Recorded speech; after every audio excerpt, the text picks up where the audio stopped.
и насущная потребность организовать какой-то такой мобильный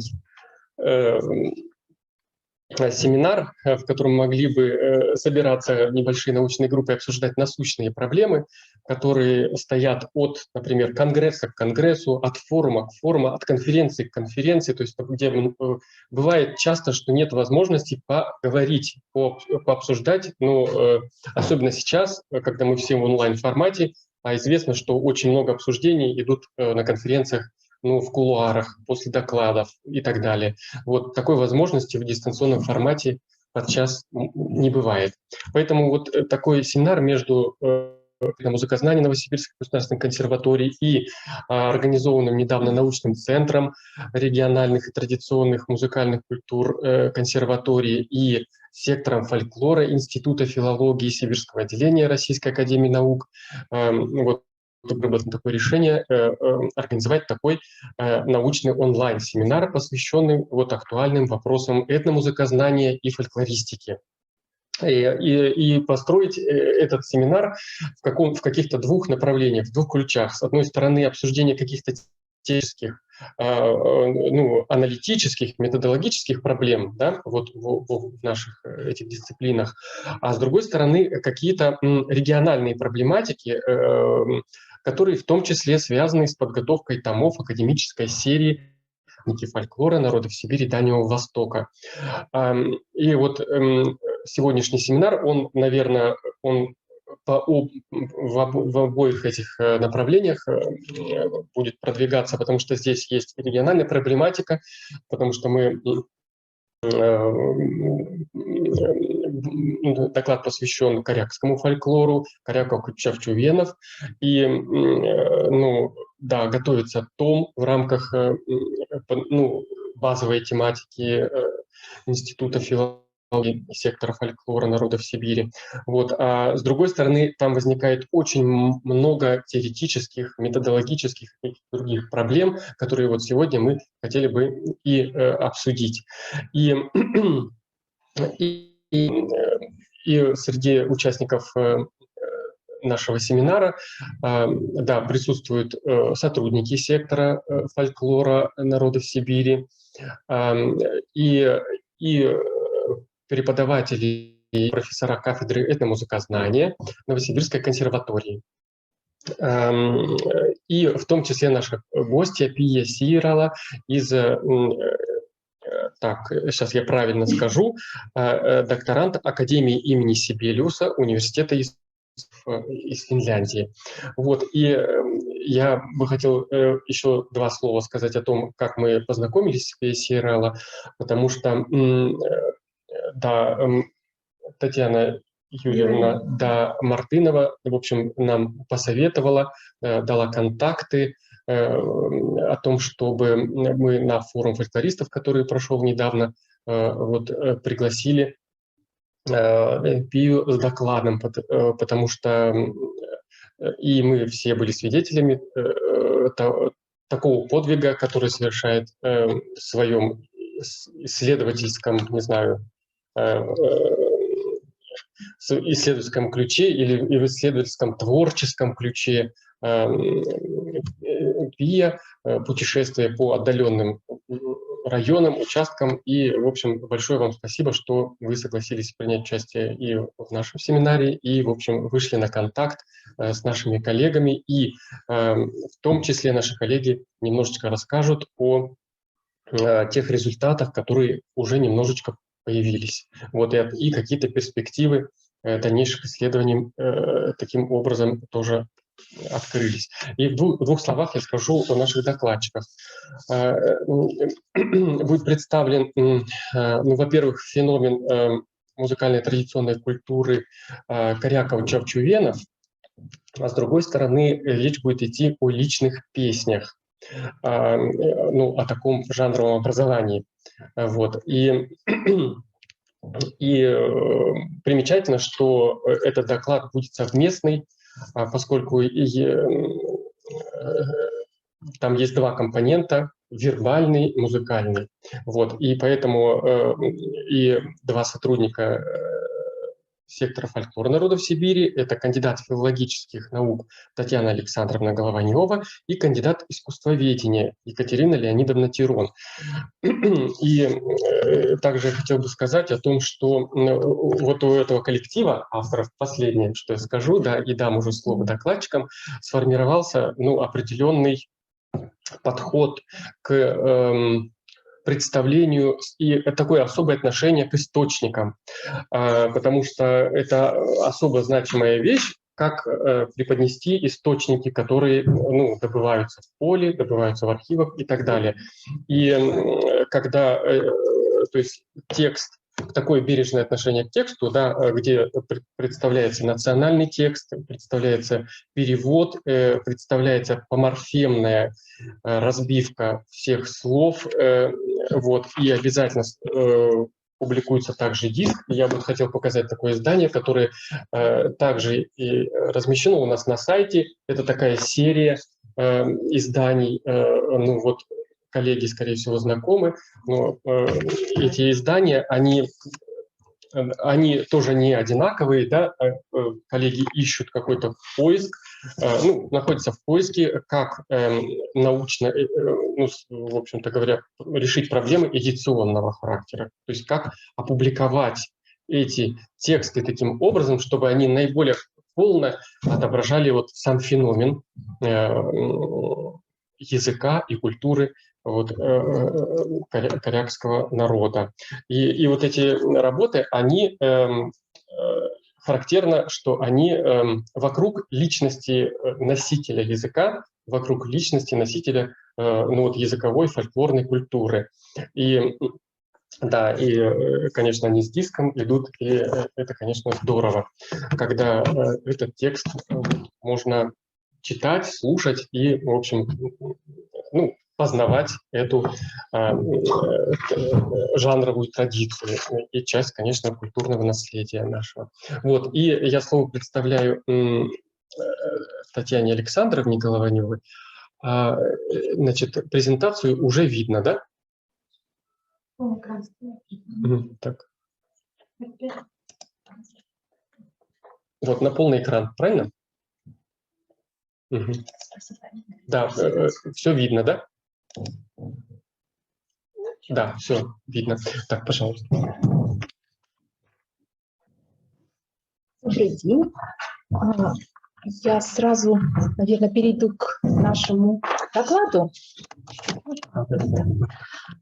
Я хочу сказать, что сложность изучения корякской музыкальной культуры связана не только с архаичностью самого феномена корякских личных песен, но и с отсутствием в нашем распоряжении достаточного материала для анализа. И дело не в объеме корпуса. В ходе 3 масштабных камчатских экспедиций 1991, 2004, 2006 годов сотрудниками Института филологии и Новосибирской консерватории было записано, по приблизительным нашим подсчетам, около 200 песенных образцов. Однако проблема заключается в том, что у нас нет вариантов, не было вариантов. А так как, если нет вариантов, то невозможно построить объективное исследование фольклорной традиции, так как вариативность представляет собой неотъемлемое свойство фольклора. И в рамках проведения 2-го Сибирского форума фольклористов мы обратились за помощью к финской исследовательнице Пии Сирала, которая в 2008 году работала с теми же информантами, что и сотрудники сектора в 2004. Мы знаем, что полевая работа требует предельной самоотдачи от исследователя, поэтому далеко не каждый собиратель позволит работать со своим материалом. И мы очень признательны Пии за то, что она доверила нам свои записи, и благодаря ее помощи у нас появилась возможность сравнить варианты. Феномену вариативности личных песен будет посвящен доклад Екатерины Леонидовны Тирон, а я хочу остановиться на проблемных вопросах, которые появились перед нами в ходе подготовки текстов песен, вот вербальной составляющей песен, к публикации в томе академической серии «Памятники фольклора народов Сибири и Дальнего Востока». В 2004 году сотрудники нашего сектора записали образцы корякских личных песен от Дарьи Андреевны Мулинаут. Дальше, через 4 года в это село, в Ивенку, приехала Пия Сирова. Она также работала с Дарьей Андреевной. Записала от нее 44 песенных образца. На момент записи в 2008 году исполнительнице было 89 лет. В здравом уме и твердой памяти очень настроена была Дарья Андреевна на общение. И настолько хорошо сложился контакт между Дарьей Андреевной и Пией, что Дарья Андреевна подарила песню, личную песню для Пии, тут же как бы составила и мелодию, и текст. И обряд дарения песни полностью зафиксирован на аудиозаписи. Это уникальная запись, очень интересная. И вот этот спонтанный появившийся текст, он абсолютно в духе традиции, но это еще надо, конечно, изучать и смотреть.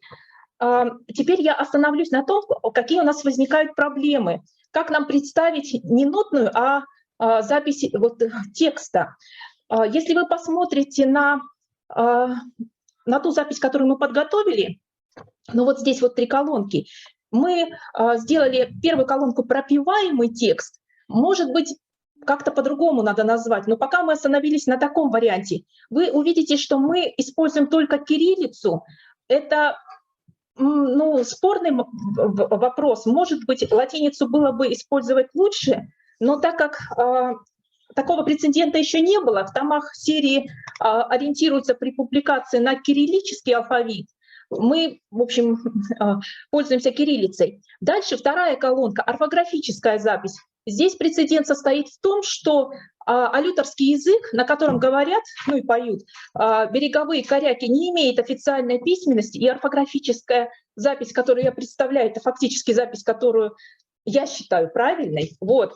Но еще будем думать, может быть, нормативная речь, как-то так, может быть, назвать. И если вы, перевод, иногда у нас есть еще комментарий. И если вы посмотрите вот вторую строку, третью, четвертую, вы увидите, насколько сильно распевается текст. Появляются вставные слоги, появляются слоги после непосредственно словоформы. И вопрос состоит в том, как нам их подавать. Стоит ли выделять вообще пропеваемый текст?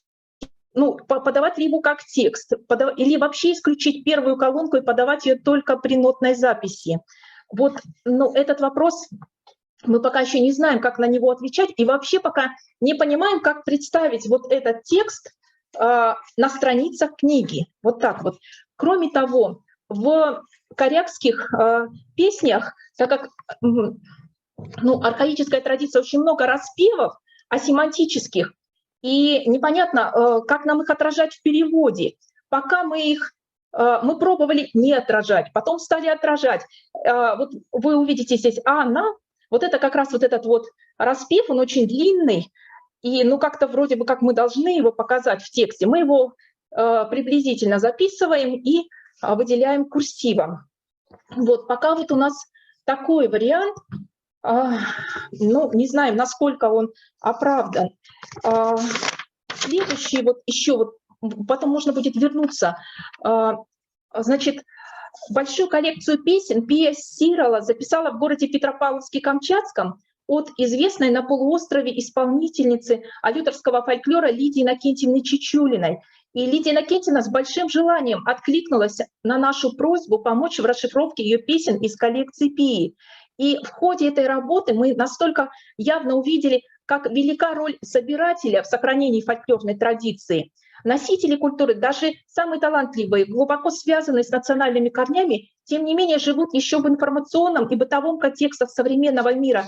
И бытовой мир, конечно, захватывает человека. Вот с момента встречи Лидии Иннокентьевны и Пии прошло 14 лет, и когда мы включили записи песен, особенно это касается песен и сказок, то были поражены реакцией Лидии Иннокентьевны, потому что некоторые песни она уже забыла, а тут, услышав свое исполнение, услышав забытые мелодии, которые Пия тогда вот записала на кухне, Лидия Иннокентьевна с очень большим интересом рассказывала об этой встрече, насколько Пия была настойчива, и как оказалась настойчивость, это вот сейчас она буквально вернула эту традицию исполнительницы, она просто ожила, когда все это услышала, и после этого мы смогли записать уже сказку с песнями и с очень подробными такими большими песенными фрагментами. Такой текст записать очень трудно.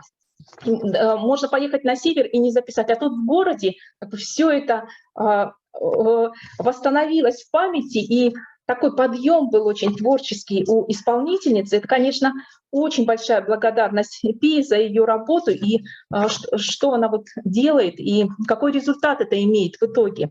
И вот здесь вот можно увидеть, тоже у нас большие проблемы, как подавать текст. Вот они, пожалуйста, пошли распевы. Вот если вы посмотрите, верхняя строчка в таблице, вот это «нгано-нгано-кон, нгоно-нгоно-нга». Вот.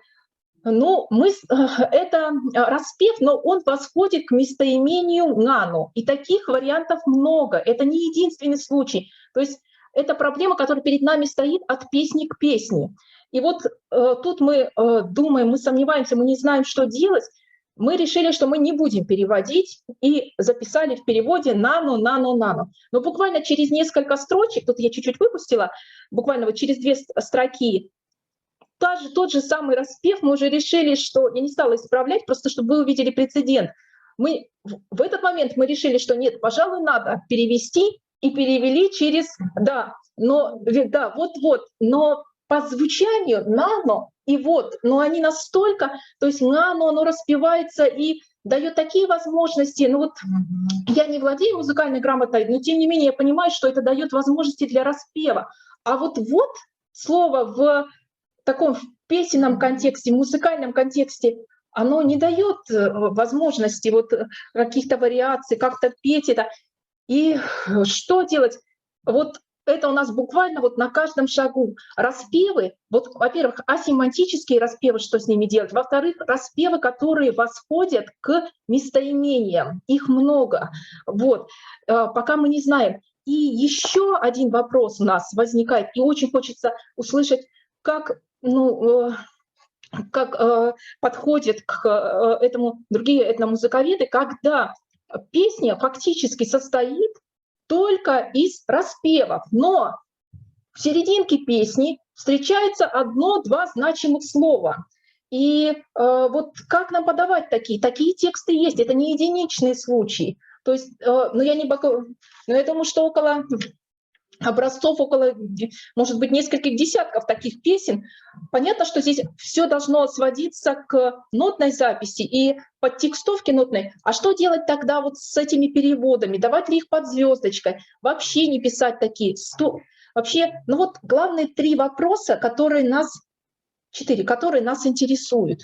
Это что делать с распевами, отражать ли их в переводе?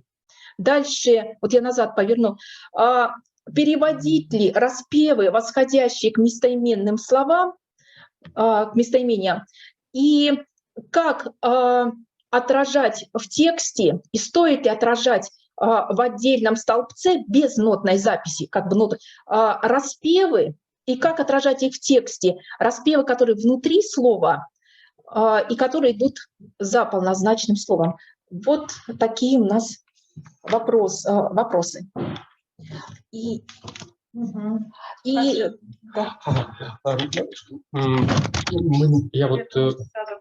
Да, то есть либо можно обсуждать сразу, либо перейти сразу, да?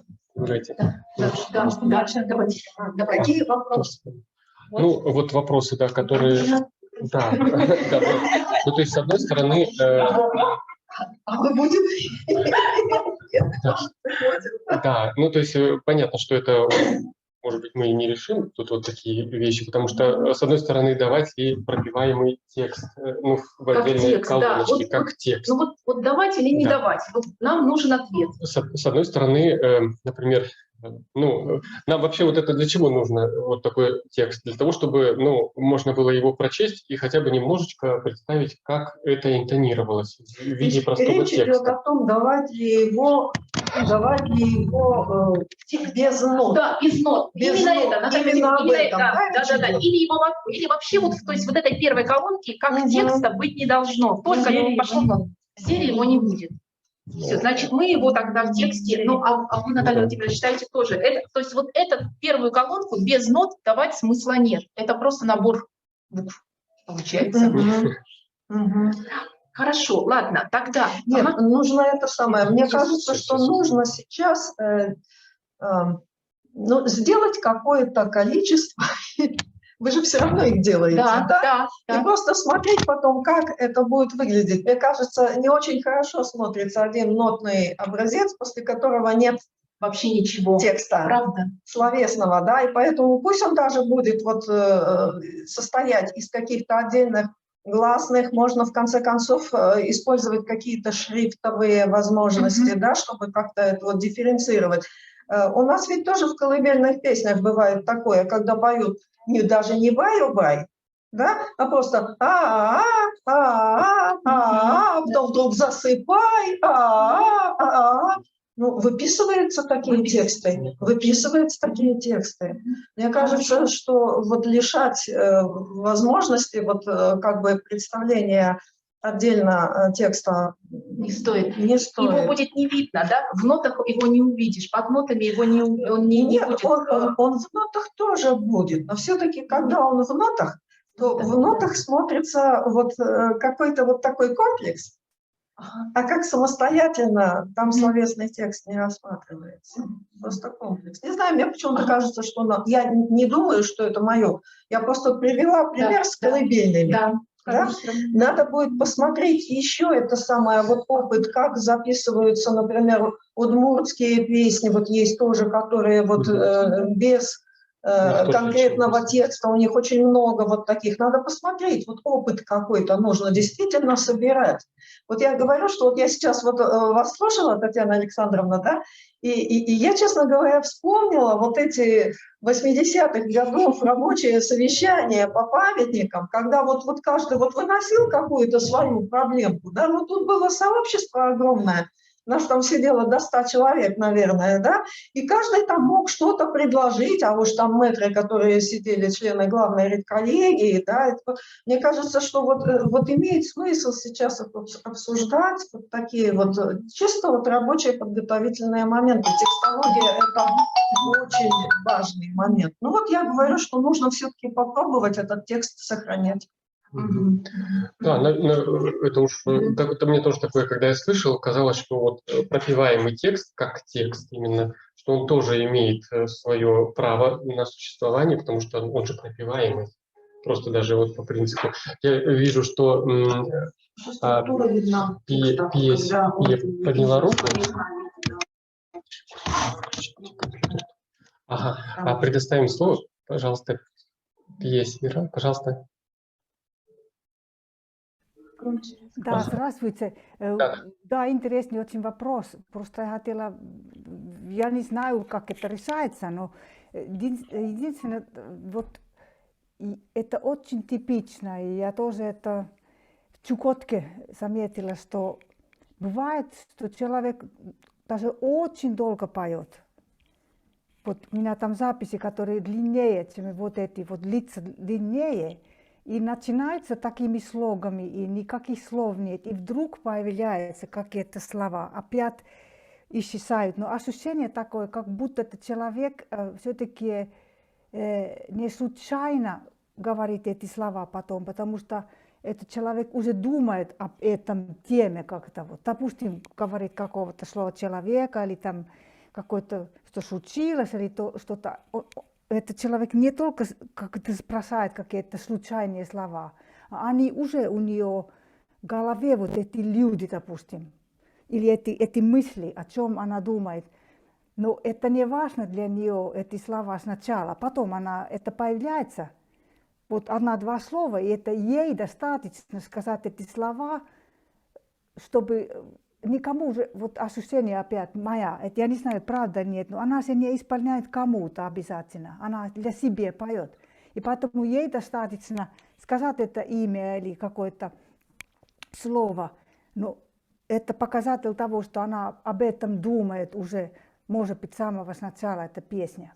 Но поэтому очень интересно. Вот, и поэтому я тоже считаю, что, конечно, нотные, я тоже собираюсь, кстати, делать. У меня очень много, то есть мулинауты уже сделано, такие отброски пока, нотные.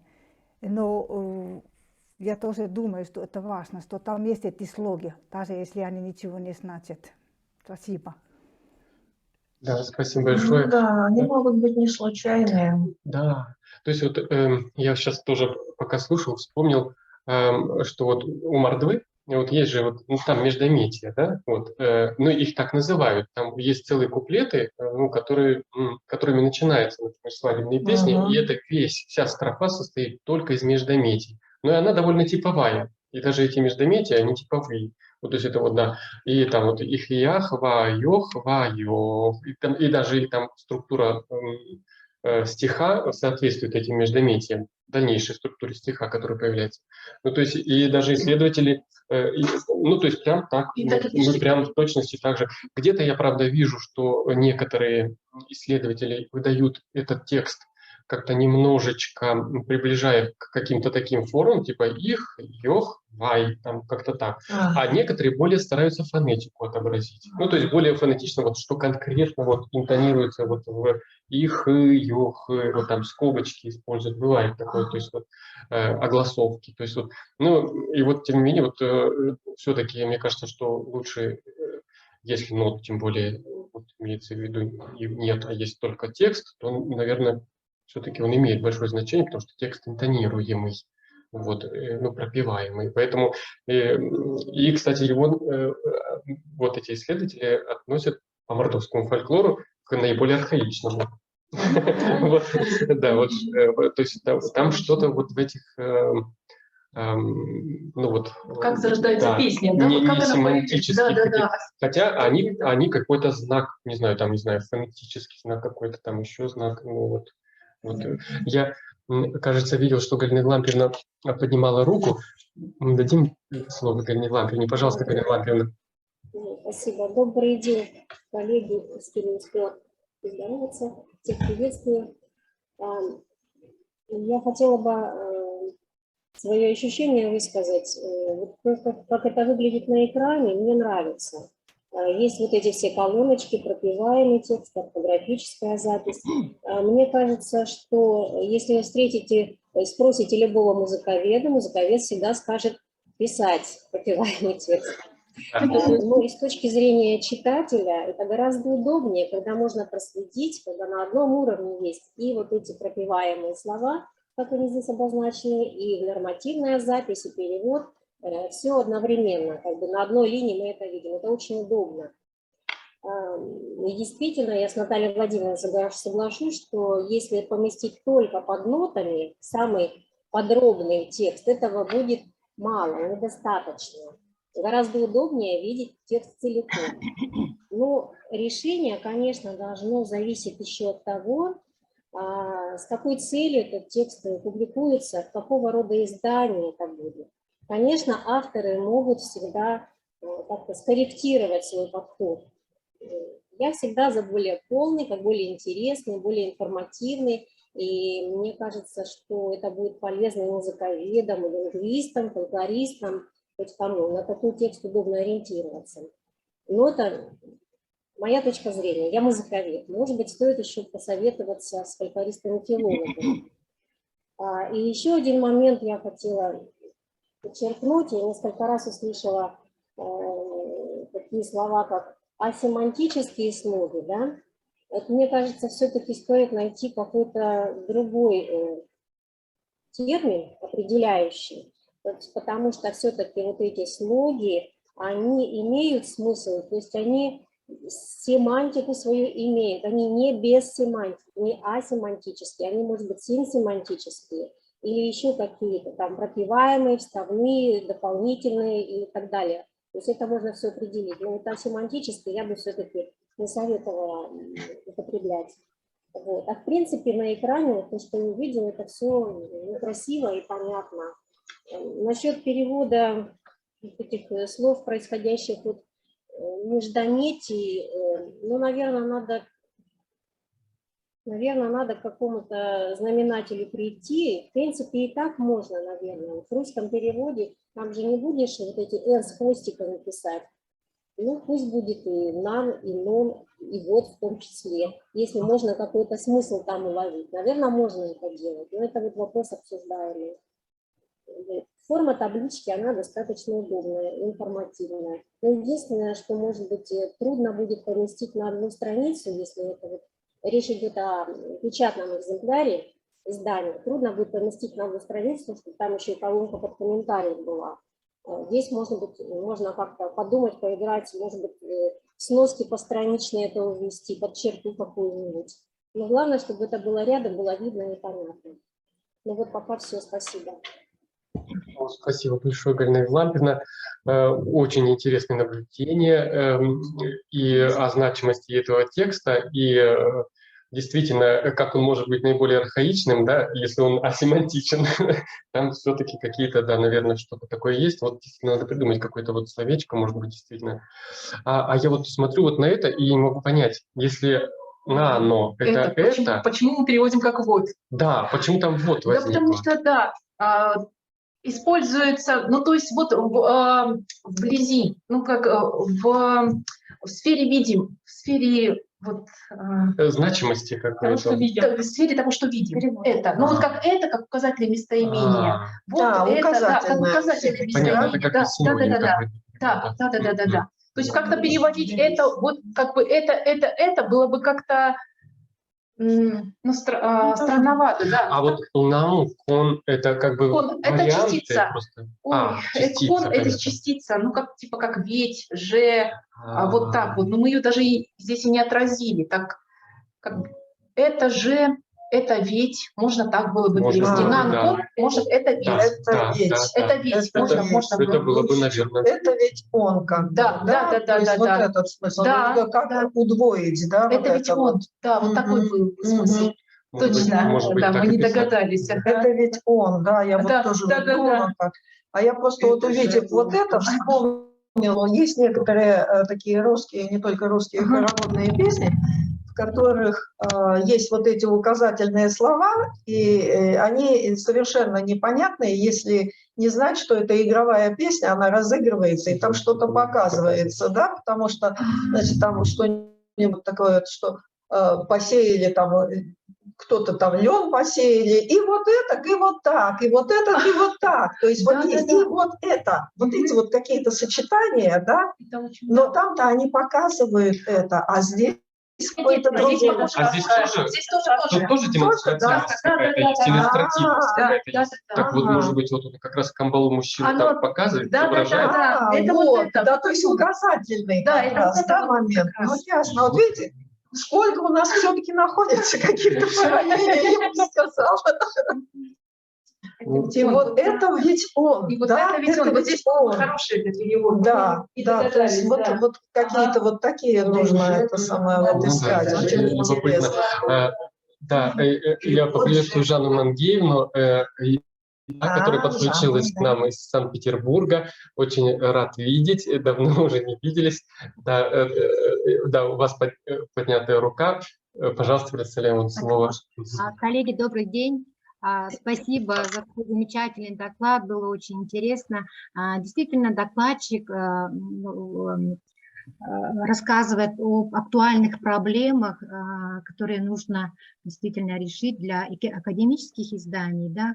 Вот эти проблемы касаются не только филологов, но и музыковедов, и эти проблемы мы должны как бы решить сообща, наверное. То, что вот рассказала Татьяна, именно какие задачи, да, пропеваемый текст, орфографический текст, это касается не только песен, это и касается героических сказаний. Я расшифровывала героические сказания, и вот мне тоже попадались такие вот как Татьяна говорит, асемантические такие слова, да, видимо, это вот как отголосок такой архаической культуры, архаический пласт остается, и если выявить действительно какую-то семантическую нагрузку этих слов, то это вот очень нужно и для перевода, наверное. Для академических изданий вот подачи текста, именно текстологический аспект нам очень важен. Мы с Екатериной Дерон, когда работали над томом «Народные песни тувинцев», встречали вот такие же песни с такими же вот такими асемантическими словами, и тоже вот не знали, как нам быть и как нам преподнести в публикации вот такие моменты. Там в песнях у нас и горловое пение сопровождает народную песню и так далее. Там немножко еще другие проблемы, но общие вот эти вот аспекты текстологической работы, которые нам, да, действительно для наших томов нужно решить, конечно, вот Татьяна, она озвучила. Вот. Спасибо за доклад.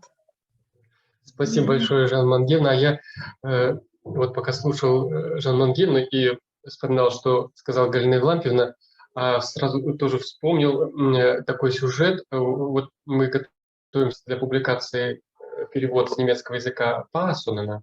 Ну вот. И там даются тексты, написанные уральским фонетическим алфавитом. Вот, ирзианский и макшанский. Вот, если так их посмотреть, в макшанском там даже другой состав этих значков, потому что другой состав фонем, два разных языка. Вот. И интересно, что вот мы в этом смысле Натальей Борисовной Ашкаревой обсуждали вот этот момент, как давать в переводе, например, этот текст. И мы решили, что нужно дать текст Паасонена в том виде, в котором это написано, потому что это наиболее близко к тому, как это он записал, потому что там очень много, и в том числе огласовок фиксируется. Ну, то есть там весь вот спектр, который им зафиксирован как исследователем. Вот. И мы параллельно будем давать вот какой-то орфографический такой вариант этого текста. Вот. Но совсем убирать его не хочется, потому что иначе потеряется специфика какая-то. Вот. Тем более... Да, я еще вспомнила, что вот по поводу как раз таких слов, которые не переводятся, которые как бы на наш взгляд, да, они имеют вот, асемантичные, да, такие слова, а с точки зрения носителя традиции, они очень важны для текста, без них песня не поется, как они говорят. А я как раз вот опрашивала своих информантов, а если этих песен не будет, тогда они говорят, что вообще песни не будет. Поэтому я думаю, что для народной культуры вот этот именно архаический пласт, именно эти слова очень важны для песен. Как говорят, из песни слова не выкинешь, да. Поэтому мы должны, конечно, пытаться сохранить и как-то комментировать вот такие вещи. Да, в общем... Да, какой-то, в общем... Вопрос в общем-то, более-менее решен для меня, да. Ну, с одной стороны, тут какое-то такое простое какое-то решение давать максимально полно, да, а с другой стороны, действительно искать... Просто вот эти какие-то... с одной стороны, здесь есть какие-то распевания,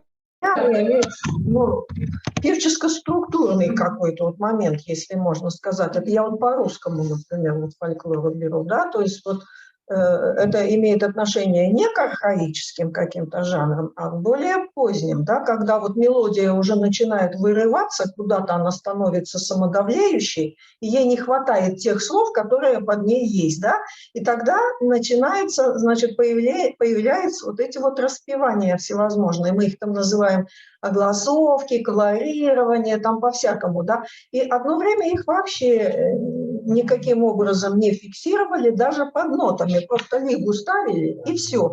И даже в голову не приходило, что там в одной традиции, например, вот они «Взойди, солнце, край», и потом я, вот распев идет большой, и они вот там меняют гласные звуки, да, то есть им это нужно для артикуляции, чтобы вот этот большой распев поддерживать. Да, но ведь есть вот какие-то вот такие же тоже вот несмысловые, казалось бы, нам вот элементы и единицы, без которых действительно не начнется вообще вот песня, да, вот возьмем причетные там какие-нибудь вологодские или еще какие-нибудь традиции, да, когда каждая строка начинается с там я, ой, и потом идет строка словесного текста, да, потом опять я, ой, что это такое я, ой, да, то есть вот это-то вот что-то смысловое.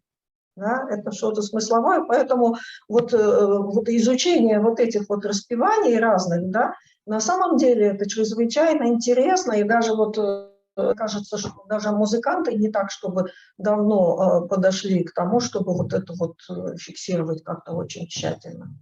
Да, да. Вот обычно филологи про такие слова, ну, в работах, да, в научных работах пишут, что это как средство поддержания рифмы.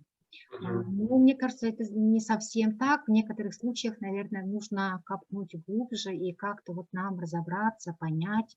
Ну вот, может, иногда это и как-то иногда вот да, другое. то есть там похоже, что функция, она может быть разная. Распев пошел, пошли вот эти разные классные, вот прям вот как вы говорите, да. А вот И прям интересно А вот послушать. интересно, что, да, что получается, бывает, что этот асемантический, пусть это пока называется вот так как-то, вот асемантический набор, ну, не знаю, гласных, он может либо поддерживать напев, ну, то есть он нужен для этого, либо он может поддержать, вот как Жанна Мангин сказала, в некоторых исследованиях так пишут, например, он может, ну и в принципе вот в мордовском междометии, там довольно структура поддерживается самого текста поэтического, а с другой стороны он нужен, может быть, еще и какую-то функцию, вот жанровую, вот если это причитание, Он например. может жанровую Да, функцию, это может еще какую-то конечно, функцию. показатель жанра какого-то определенного. Да, если обрядовые жанры, например, да, если обрядовая песня, ну, может быть, да, какое-то сакральное значение, наверняка имеет. Да, вот, так что вот, надо, в общем, тут думать. Ну, мы перейдем к следующему сообщению. Да, я попробую запустить вторую презентацию и представлю второго докладчика, да, старший научный сотрудник сектора фольклора народов Сибири, кандидат искусствоведения Екатерина Леонидовна Тирон. Так, с демонстрацией приостановлена. Это та демонстрация.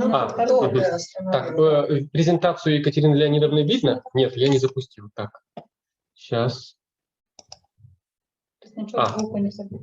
Вот он стоит. Все, пробуем.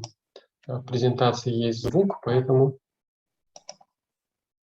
Да, я попробую сейчас вот немножечко его куда-нибудь подвинуть, а то он полэкрана у нас закрыл. Я не знаю, как на записи там. Вот так. Вот так. Ну, чтобы мы лучше видели. Так, пожалуйста. Добрый день, коллеги. Я хотела бы еще добавить по поводу доклада Татьяны Александровны. Вот, по поводу этих распевных слогов. У меня складывается впечатление, что они могут быть характерны для того или иного рода коряков. То есть это пока мое предположение, но как бы есть свидетельства носителей традиции, которые об этом говорят. Но еще, конечно, это нужно все проверять. Вот. Ну вот на материале песен Надежды Кузнецовой мы тоже это увидим, но не в таком масштабе, как бы, когда можно говорить, утверждать это и распространять на все другие корякские песни. Так, и еще хотела дополнить вот по поводу отображения песенного текста. Там вот Татьяна Александровна, наверное, не заострила просто внимание. Сейчас мы в этом вот первом столбике отражали, ну, как бы, как назвать этот текст? То есть вот эти вставные структуры. Кстати, вот про вставные структуры, вот когда в середине слова добавляются слоги, тоже как бы как распев. Вот Лидия Иннокентьевна нам тоже говорила о том, что они характерны для вот такого-то села, то есть в другом селе так не поют. То есть вот такое исследование еще, конечно, нужно проводить. Вот, ну, по крайней мере, мы эти проблемы осознали, и теперь будем искать на них ответы, как, ну, вот, при расшифровке песен. Вот, и как вот эти распевы, отражать ли их в поэтическом вот этом тексте, вот, который на первом столбце мы поместили первый столбец, потому что сейчас мы это сделали просто через тире, как бы видя нормативный текст, ну или орфографический, да, мы пометили с помощью дефисов вот эти вставные элементы. Сначала они у нас попадались только в конце, и проблем как бы с этим, ну, особо мы не видели. Ну, там у нас выделилась даже такая частица «ына» в конце, то есть, ну, все, мы решили, что это распеваемый такой текст, который постоянно будет добавляться к концу слова. Но потом эти распевы, они начали плодиться, и вот в итоге они появились и в середине слова, и в слова, и просто как огласовки, то есть как добавление к согласным, да, звукам. Вот, и мы поняли, что тире здесь уже как-то не очень хорошо смотрится. И вот теперь тоже вопрос, как, какими физическими средствами это все показывать. Вот. Ну, перейду к своему докладу. Исследование личных песен Чевчевенки Надежды Семеновны Кузнецовой на материале разновременных записей. Да? Как мне листать? Коряки — это коренной малочисленный дальневосточный этнос. В основном они проживают в Камчатском крае, и также меньшая их часть в Северо-Ивенском районе Магаданской области. Численность их сейчас составляет около 8 тысяч человек. Выделяются две этнические группы коряков: коряки-чевчевены и коряки-намыланы, различающиеся по типу традиционного хозяйства, по языку и культуре. Оседлые коряки-намыланы или намылу поселяне вели комплексное хозяйство, сочетающее морской зверобойный промысел, рыболовство, сухопутную охоту и собирательство. Внутри этой группы выделяется большое количество территориально обособленных этнических подгрупп, имеющих значительные диалектные различия. Наиболее крупные из этих групп являются алюторцы, которые обособленно от других намыланов включены в перечень коренных малочисленных народов. Кочевые коряки-чевчевены традиционно занимались крупнотабунным оленеводством и проживали в тундровой зоне внутренних районов Камчатки, прилегающих к ней материковой части. Они имеют хозяйственно-бытовое, культурное и языковое единство. Личные песни коряков — малоисследованная область этномузыкознания. Истории, записи, изучение публикации личных песен коряков посвящены моей статье 2019 года, адресую всех интересующихся к ним. Кратко скажу, что со времени первой записи песен коряков прошло уже более 100 лет, однако музыковедческое описание песен коряков, начатое Валентиной Константиновной Стешенко-Кустиной, Игорем Аркадьевичем Богданом-Бродским, Юрием Ильичем Шейкиным, Кадзуюки Танимото, требует продолжения в виде специального научного исследования данного феномена на материале имеющихся архивных и современных записей и публикаций. В докладе мы рассмотрим семейно-родовые традиции исполнения личных песен коряков, чевчевенов на примере песенного творчества Надежды Семеновны Кузнецовой, одной из последних носительниц корякского языка, представительницы чевчевенского рода. Корякское имя Надежды Семеновны Нутуневой. История ее имени такова. Ее беременная мама, находясь в тундре, часто слышала поющую девушку или плачущего ребенка. Старшая родственница истолковала ей, что она родит девочку и назовет ее Нутуневой, что значит «от тундры», «от земли женщина». После этого объяснения голоса прекратили преследовать ее беременную мать. Родители Нутуневой, отец Семен Кайматки, 17-го года рождения, и мать Анна Мулина, 21-го года рождения, были оленеводами, кочевали в тундре в районе села Средние Пахачи, а жили в соседнем селе Верхние Пахачи Алюторского района Камчатки. Надежда Семеновна родилась 29 января 1949 года в тундре, и по документам ее записали уроженкой села Верхние Пахачи. На протяжении 3 последних лет я и Татьяна Александровна Голованева работаем с Надеждой Семеновной в поселке, расположенном в пригороде Петропавловска-Камчатского, куда несколько лет назад переехала исполнительница. Наша беседа была сконцентрирована на теме личных песен и было записано несколько образцов. Кроме того, от Марии Евгеньевны Беляевой, заведующей отделом сохранения нематериального культурного наследия Камчатского центра народного творчества, были получены записи песен Надежды Семеновны из материала экспедиции «Валюторский район» 2010 года. 8 песенных образцов из этих записей размещены в 8-м выпуске серии компакт-дисков «Земля моих предков», подготовленных Камчатским центром народного творчества в 2010 году. В прошлом году мы получили еще более ранние записи песен Надежды Семеновны и других исполнителей от финской исследовательницы и композитора Пии Сирова, которая в 2008 году работала на Камчатке. Хочется еще раз поблагодарить наших коллег Марию Евгеньевну и Пию за предоставленные материалы. Таким образом, источниками для изучения песенной традиции Надежды Семеновны послужили разновременные записи 2008, 2010, 2019 и 2021 годов. Личные песни составляют значительный пласт традиционной музыкальной культуры коряков. Для обозначения личной песни употребляется термин «кулику» — «личная песня». Распространены также уточняющие термины «гымнин кулику» — «моя личная песня» и «чининкин кулику» — «собственная личная песня», усиливающие семантику личной принадлежности песни. Личная песня в традиционной культуре коряков выполняет множество функций, через понимание которых раскрываются особенности картины мира данного этноса, понимание жизни и смерти, значение культа предков, процесс идентификации личности и рода в традиционном обществе. Для человека также важны сакральные и терапевтические эффекты музицирования. Некоторые представления коряков оказываются близкими или родственными этническим традициям чукчей, итальменов, кериков, юкагиров, удеев, венов, нганасан, ненцев, энцев, кетов, селькупов, манси и хантов, у которых также распространен жанр личных песен. В традиционной культуре коряков у каждого человека обязательно была своя песня.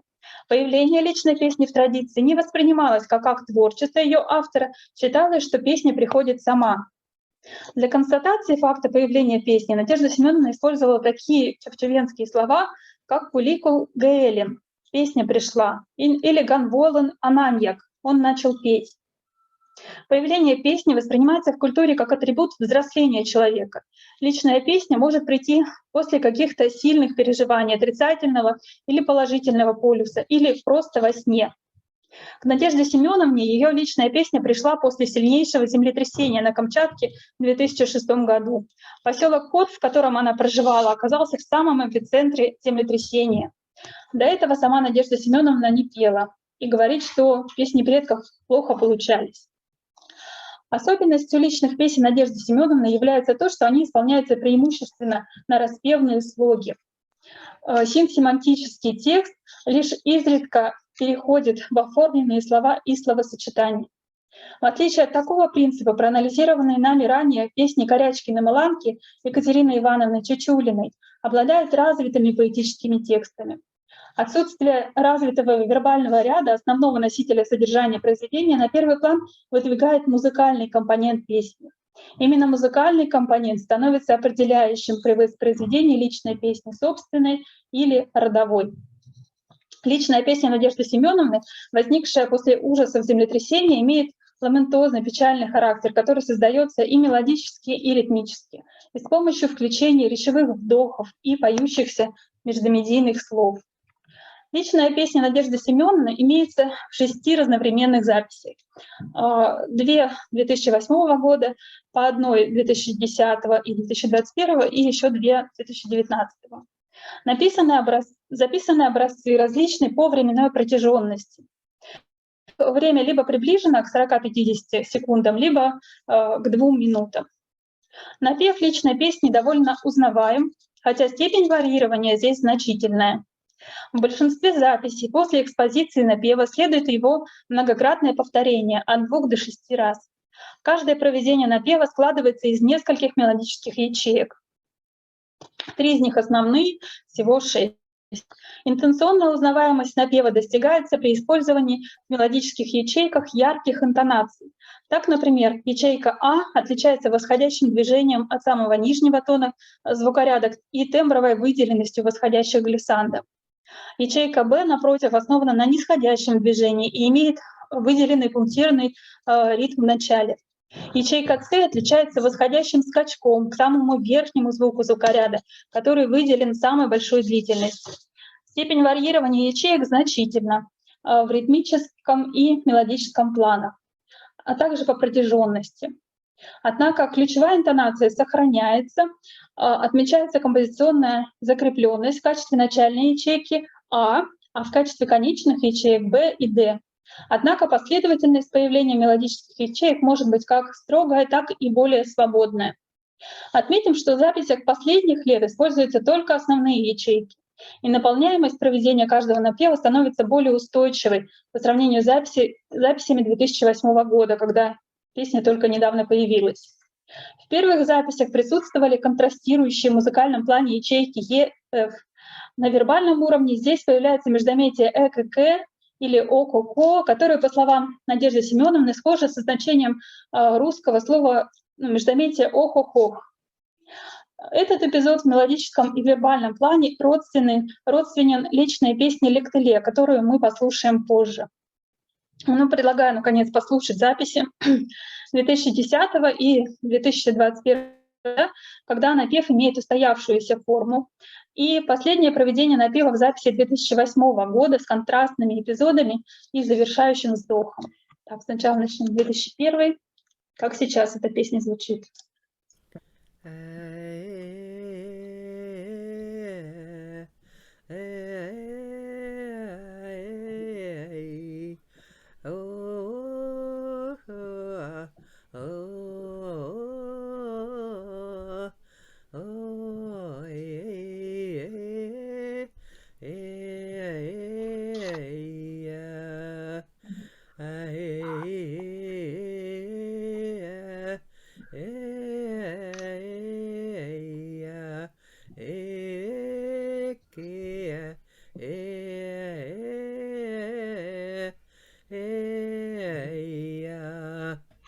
А теперь 2010 год, только начальное проведение.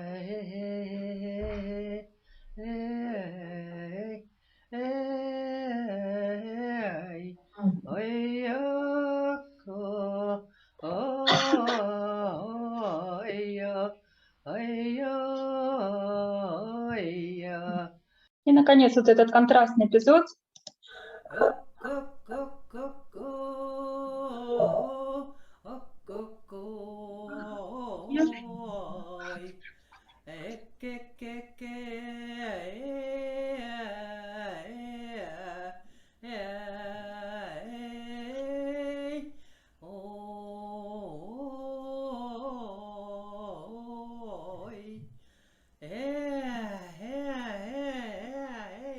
И вот такие вздохи, они появляются иногда между проведениями напева.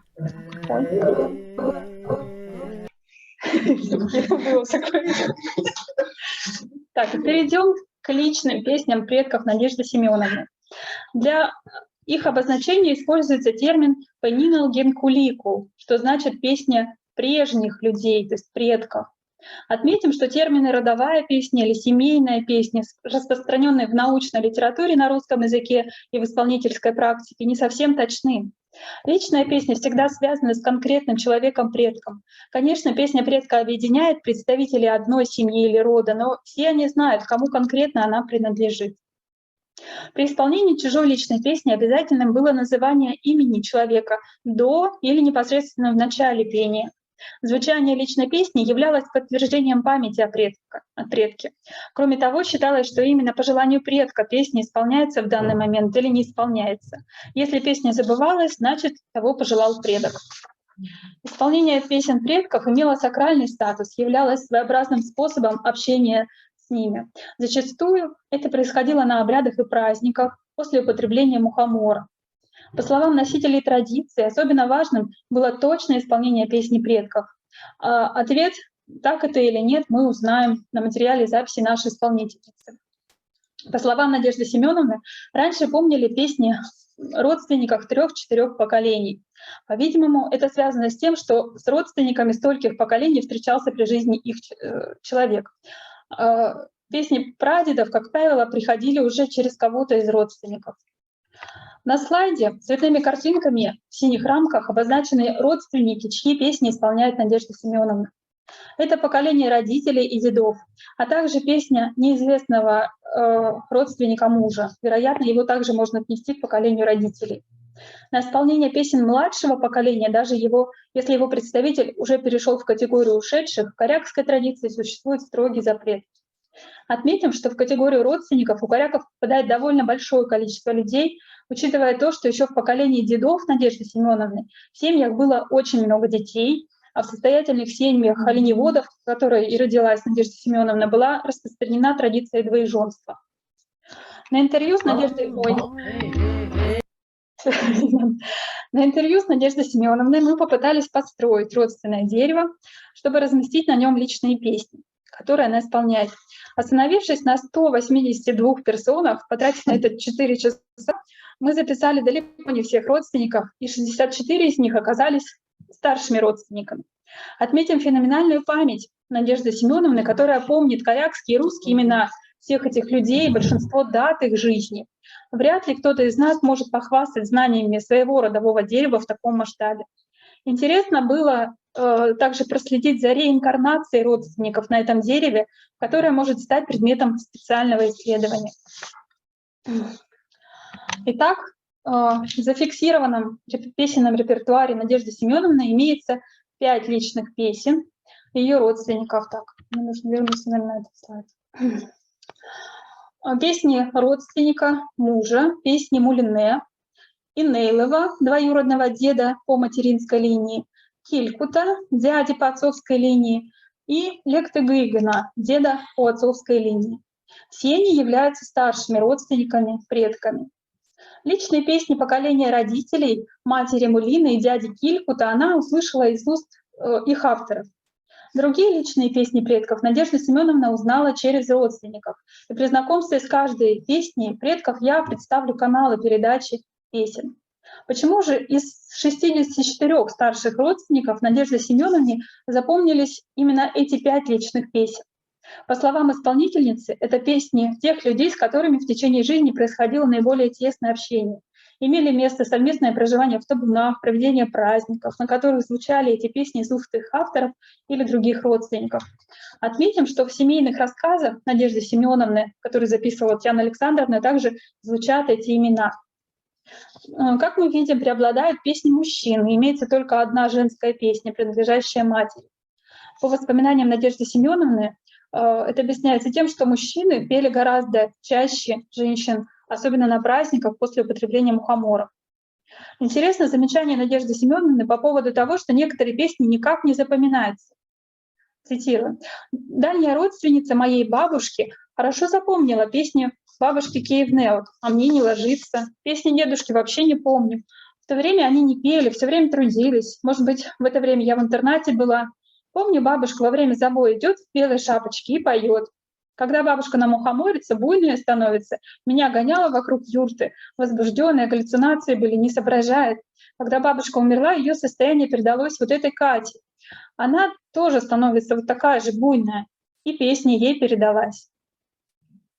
Для всех личных песен предков в исполнении Надежды Семеновны характерно использование синсемантического текста, в потоке которого лишь иногда появляются отдельные слова.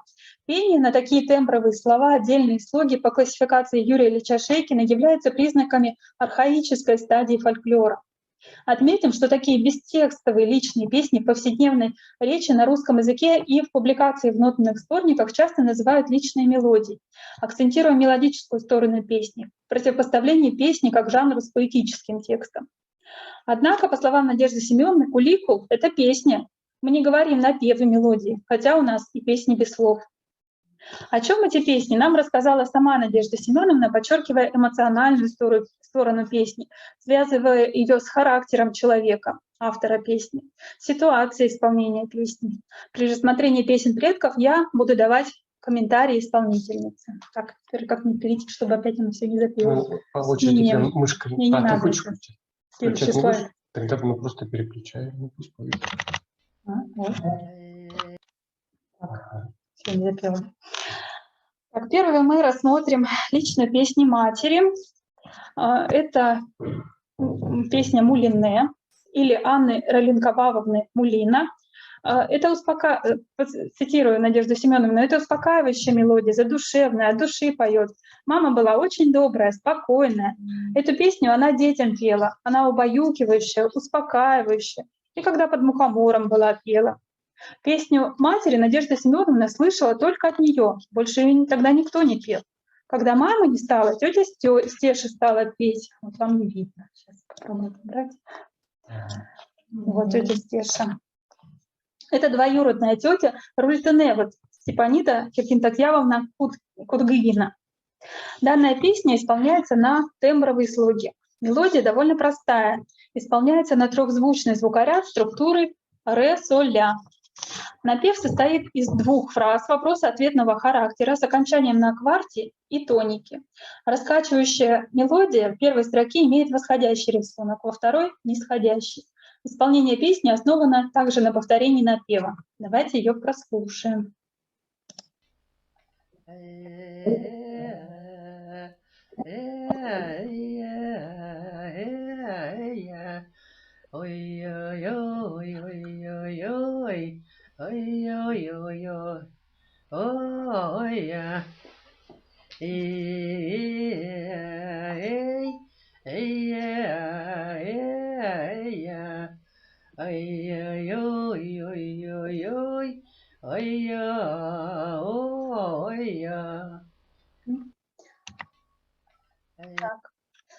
Личную песню Килькута, или по-русски Владимира Лектегигиновича Килькута, это родного брата отца, Надежда Семеновна переняла от самого дяди.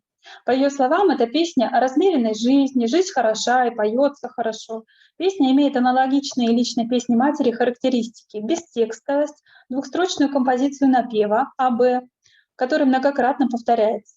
Структура звукоряда расширена на один звук сверху, это уже четырехступенный звукоряд в амбитусе большой сексты ре, соль, ля, си.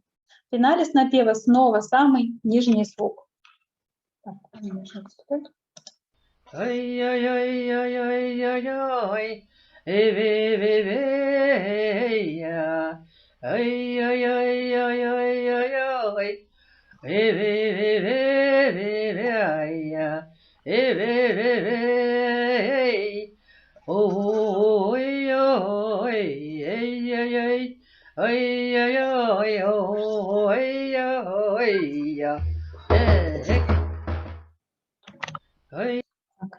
Личную песню родного дедушки по отцовской линии Лектегыгина, которого она уже не застала в живых, она слышала из уст многих родственников, 3 его сыновей, 2 жен, от своего отца Кайматки, его родных братьев Килькута и Элли, а также от тети Каян и ее сестер.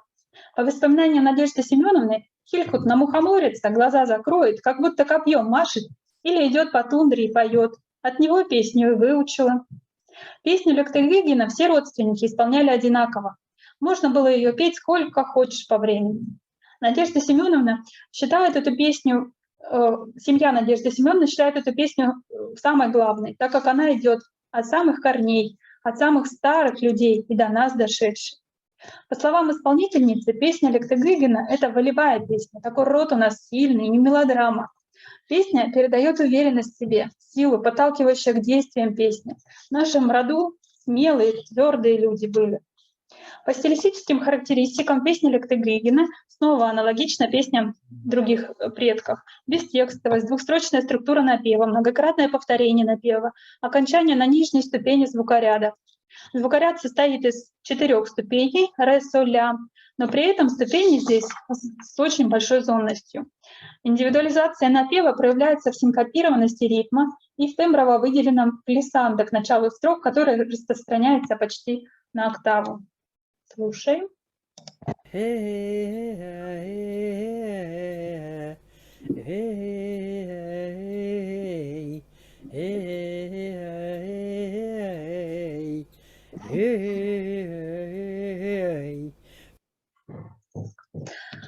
Дальше. Личную песню двоюродного деда по материнской имени Энелыва или Степана Кангина Надежда Семеновна слышала от его сына Лектеле и от племянниц дедушки Рультеневод Степаниды Киркинтакьявны Кудгыгиной и Нутеневод Лидии Васильевны Нутене. Вообще, по словам исполнительницы, многие ее родственники эту песню пели. С этими родственниками юрты рядом у нас были. Иногда Надежда Семеновна называет эту песню личной песней самого Лектыле. По-видимому, потому что от него эту песню она чаще всего и слышала.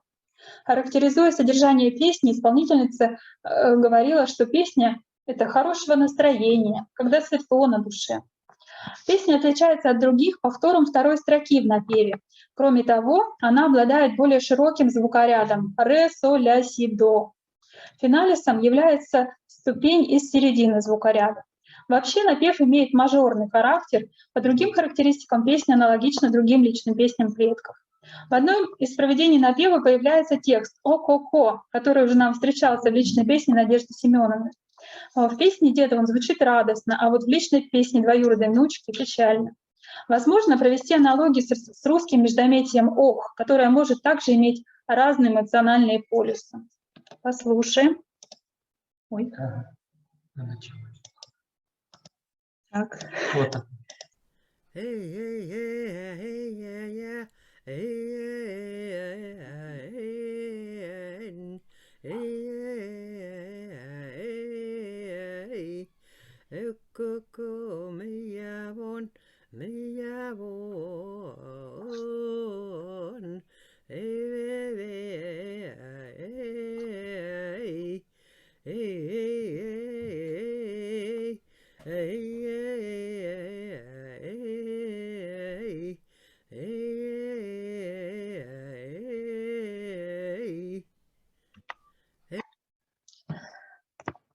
Песню, которую Надежда Семеновна запомнила от своего мужа Киргувье, или по-русски Владимира Атугьевича Киргувье, он считал песней родственника, которого Надежда Семеновна не знает.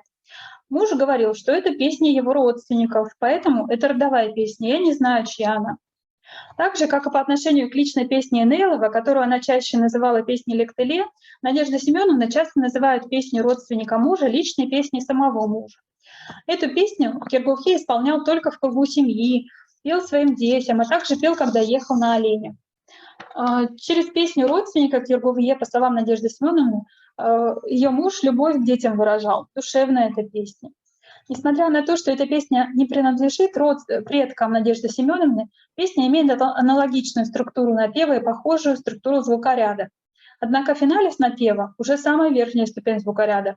К особенностям напева также отнесем метроритмическую определенность в размере 3/4.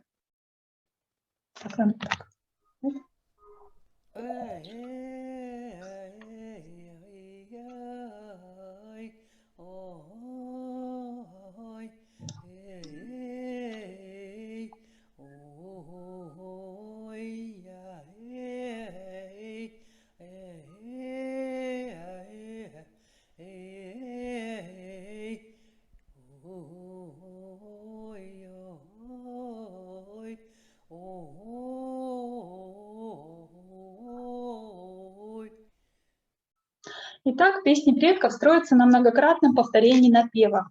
В наших записях от 2 до 6 раз. Композиционная форма напевов имеет двустрочную структуру АБ. Песня Энейлова с повтором второй строки АББ. Строки каждого типа более-менее выровнены по протяженности. Звукоряды песен включают от 3 до 5 ступеней. Суммарный звукоряд песен предков включает диатонику ре, соль, ре, ми, соль, ля, си, до. При этом зона ступеней довольно широкая. Финальные тоны суммарного звукоряда находятся в квартовых соотношениях. Финальные тоны 3 песен — это нижняя ступень ре, соль, и до встретилась в конце 2 песен. При сопровождении пения бубном его партия практически идентична ритмической составляющей мелодии голоса. Интонационно каждый напев выделен использованием скачков мелодии, пунктирным ритмом, прямым или обратным, синкопированностью, игрой периодичного и непериодичного метра. Кроме того, используются тембровые приемы, например, рычащий глиссандо в начале строк в личной песне Лектыгына и некоторых других. В целом мелодика личных песен довольно проста и легка для запоминания. По сравнению с личной песней Надежды Семеновны, напевы песен предков исполняются более строго, со значительно меньшей долей варьирования.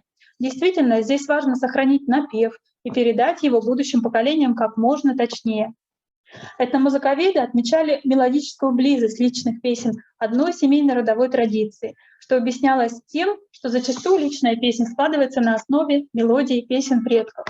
На материале личных песен из репертуара Надежды Семеновны интонационной близости установить не удалось. Близость личных песен предков проявляется скорее в композиционном и ладовом устройстве напевов, в наличии общих междумедийных слов, тембровых приемов. На наш взгляд, каждый напев интонационно и ритмически выделен и индивидуален. Личная же песня самой Надежды Семеновны даже в композиционном плане отлична от песен ее предков. Все, спасибо за внимание. Ну, как принято у нас на конференции, давайте поговорим. QR-код — это адрес страницы в Страница в интернете. Ой, какие красивые пацаны. Ну, спасибо огромное за доклад. Аккуратно по выключению компьютера. Я тут случайно не нажал, потом мы все выключились. Да, очень интересно. И я, конечно, вот чрезвычайно радуюсь за коллег, потому что им удалось вот свести вот эти разновременные материалы. И благодаря Пи обнаружился еще более ранний. И вот в нашем случае более ранний — это 2009. Ну, это же здорово, но, может быть, еще что-то когда-нибудь появится. Но дело-то не в этом, в том, что это просто разновременные записи личных песен, а что это разновременные записи от одного и того же человека.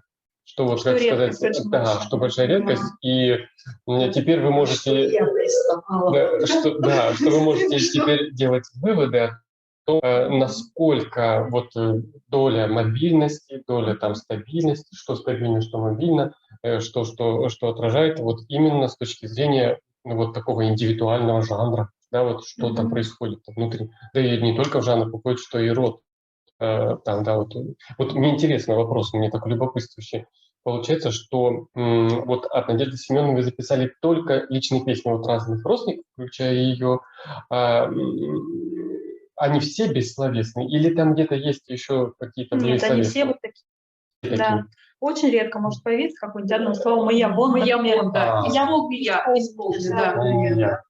То есть, а это вот с чем связано? Есть ли, например, личные песни, которые со словами, ну хотя бы там что-то? У нее нет. У нее и в их роду, которые она помнит. Ну, которые она помнит. Вот эти песни, да, которые она исполняет, они все такие. Они все, ну, такие, это интересно. А вот еще вопрос у меня возник тоже, когда я слушал вот это древо, да. Которое, конечно, восхитительное.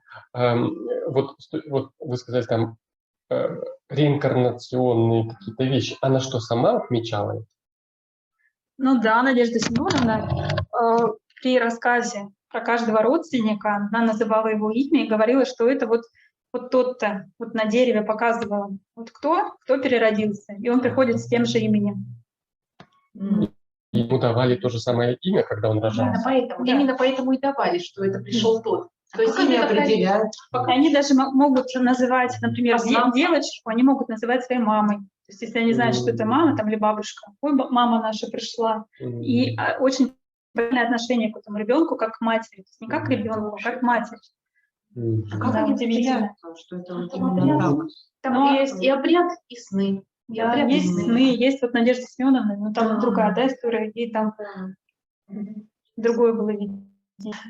Это очень интересно, прям действительно, особенно в контексте того, что, то есть это выходит, что нет именно часть мировоззрения, ну или картина мира какая-то. Да, еще мы когда готовились к первой нашей командировке, в Камчатку, когда мы изучили там весь материал, который есть в научной литературе, там что-то по своим записям смотрели, нам почему-то казалось, что если там реинкарнация, то, возможно, там и песни тоже возьмут и переродят. Но что Надежда, вот кого мы спрашивали, огромные глаза, что такого нет. То есть нам была бы красивая история, но это наша придуманная была история. Вот, то есть песня, она приходит, она находит человека. То есть не человек ее сочиняет, а она приходит откуда-то. Какой-то момент возникает, и причем даже иногда бывает какую-то типа даже функцию выполняет, типа инициационную. Ну, то есть вот в какой-то Может, момент... человек повзрослевший, он Да, готов уже вот получить эту песню, да, и очень плохо, когда долго у человека нет своей личной песни. Кстати, вот, а что делать, если, наверное, какой-то действительно... Не готов еще ее принять, он какие там вопросы есть. Да, пожалуйста, слово представитель Пии, пожалуйста. Спасибо большое на оба ваши презентации, просто отличные, очень много интересного. Спасибо большое. У меня такой, может быть, немножко тупой вопрос. Дело в том, что когда я поехала туда в 2008 году, я даже не знала, что это такое личная песня. Это надо помнить. Поэтому у меня даже такие вопросы не были никому, что у вас там есть личная и так далее. Я просто, мне интересно, вот как вы поете и все. И вот мне Надежда сама сказала, что она чукчанка. Вот, и вот был разговор о том, не с ней, а вообще, что есть такой чавчувен и Милани. Но вот еще был такой, вот я же, вот в этом нет материала, вот из Ачаеваяма. Хотела тоже сказать, там в письме говорили, что ачаевамский диалект, ну, точно, не знаете, там есть Петропавловск-Камчатский человек, я не знаю, вы встретили ее или нет, Юлия Абертинская, который, по-моему, знает ачаевский, но это другой вопрос сейчас. Но вот у меня вопрос в том, что я помню, ачаеваны, они назвали себе тоже тангет, таким словом, тангет. А потом, когда я была в Чукотке, мне очень часто говорили что тангангаукай. Я спросила, что это такое? И они сказали, ну ты чужой, белый человек, там не наш. И вот меня интересно вот эти все вот детали, что вот мне сейчас ачаевамски сказали, и тоже Надежда Кузьмина, что она, в смысле Кузнецова, что она чукчанка. А вы говорите, что она корячка, и поэтому мне просто чисто интересно, вот, или я не поняла, или просто это какие-то вот моменты, детали, что они сами не определяются так точно. Спасибо. Да, Вы знаете, это очень большая проблема. И вот как раз вчера я опять на эту тему разговаривала у нас есть наша тоже одна из любимых исполнительниц Лилия Александровна Ами, мы вот книжку тоже с ней делали. Мы ее считаем Чевчувенкой, пишем, и она мне вчера говорит, почему вы меня считаете Чевчувенко, когда я чукча? Почему вы везде пишете, что я корячка Чевчувенко? И мне пришлось, было целое этнографическое исследование, насколько отличается чукотская культура от чевчувенской. Там есть отличия, но они не настолько сильные, чтобы буквально вот разделение такой вот раздел ставить. Но так как вот все-таки Чукотка и Камчатка разделены были политически, а как сказать, административно, то фактически, это было, как бы сказать, в интересах, может быть, государства. Вот Чукотскую, вот 3 близкородственные группы. Береговые коряки, чукчи, слово чевчувен, оно как раз-таки чукча происходит от слова чаучу, чевчувен. И действительно, и Надежда Семеновна, она, конечно, говорит, что она чукча, но так вот сложилось в книжной культуре, да. Нет, по языку у них примерно отличие, это можно как бы... как долгое время алюторский язык считался диалектом корякского, но теперь это самостоятельный язык. То есть там такие отличия очень, очень зыбко. Можно сказать, это вот отдельный язык или это диалект от того языка. В общем, вот они, 3 близкородственные группы. Чукчи, оленные, чаучувены, да, те льгеуравитланы, чавчувены и нымылку. Льгеуравитланы, значит, чевчувены, да, и нымылку. И, естественно, когда чевчувены говорят коряки, они имеют в виду только береговых коряков. Вот. Себя, естественно, не называют чукчи, но слово чукчи уже закреплено за льгеуравитланами, за теми людьми, которые живут на Чукотском полуострове. В общем, люди, которые живут на Чукотском полуострове, у них есть небольшие языковые отличия. Вот, немножечко отличия есть и в лексике. ну, так сложилось вот в интересах государства, что этот народ определен как чукчи, хотя слово взято от чаучу, чавчувена, и они проживают на Чукотском полуострове. Вот, там Магаданская область, да, вот, а люди, которые живут, хотя они там кочуют, там 200 километров от вот границы, Камчатский край и Чукотский, значит, автономный округ, ну сейчас уже не автономный округ, вот, и очень близкие связи, очень близкие, но вот как бы тоже в государственных интересах вот эту часть как отдельный народ, как жители Корякского автономного округа, а слово коряки вообще взято, очень его не любят на Камчатке, и прям мне даже вот одна тоже из моих исполнительниц сказала, ну это просто насмешка, вот Екатерина Ивановна Дедок, она все время говорила, это просто насмешка над народом назвать, нас всех обозвать словом коряки. Очень мне даже тяжело произносить это слово, когда вот я где-то или выступаю, или говорю, потому что слово очень не любят. Вот. Но так сложилось, что слово чаучу, чавчувены было уже занято, от него образовали слово чукчи. А слово нымылу, нымыланы, не приняли кочевые коряки, потому что они сказали, мы не нымыланы. И в итоге назвали их коряки тем словом, которое использовали, ну, как по концепции Вдовина Юкакир, да, да, в русских документах это слово использовалось, их так называли. Ну, да. И вот, ну, в общем, этнографические исследования доказали, что чукчи и вот эти чавчувены, коряки-чавчувены, о которых мы говорим, близкородственные группы, очень близкие группы, целое было проведено исследование. И вот это такой вот раздел, это, ну, это в большей степени искусственно, вот так вот. Связано с административным делением. Раньше было 2 округа, ну теперь области. Ну, чисто вот... Почему вам слово коряки не нравится? Что корявый, коряки, да. Через ассоциацию с русскими, да, через русскую ассоциацию слова коряки. Очень не любят это слово, и мы прям очень аккуратно с ним. И всегда вот как-то смягчаем, говорим, вот чавчувеном это даже чукчи, даже, ну, можно... даже чукча произносится с большим, может быть, гордостью, потому что чукчи все-таки единственный народ, который остался незавоеванным. И чукчи этим гордятся. Да. То есть это их самые воины. Да. И поэтому чавчувен скорее скажет, что он чукча, чем что он коряк. А коряки-то подчинились. Еще вот это историческая какая-то... Поэтому с этим целая проблема. Ну, вот так сложилось. Я еще хотела вот добавить, это очень интересно. Дело в том, что это слово «хлиора-ветлян», которое вы сказали, вот я в Чукотке на юге никогда не слышала это слово, никто себе не так назвал. Они назвали себе Саучули, Савчувени и так далее.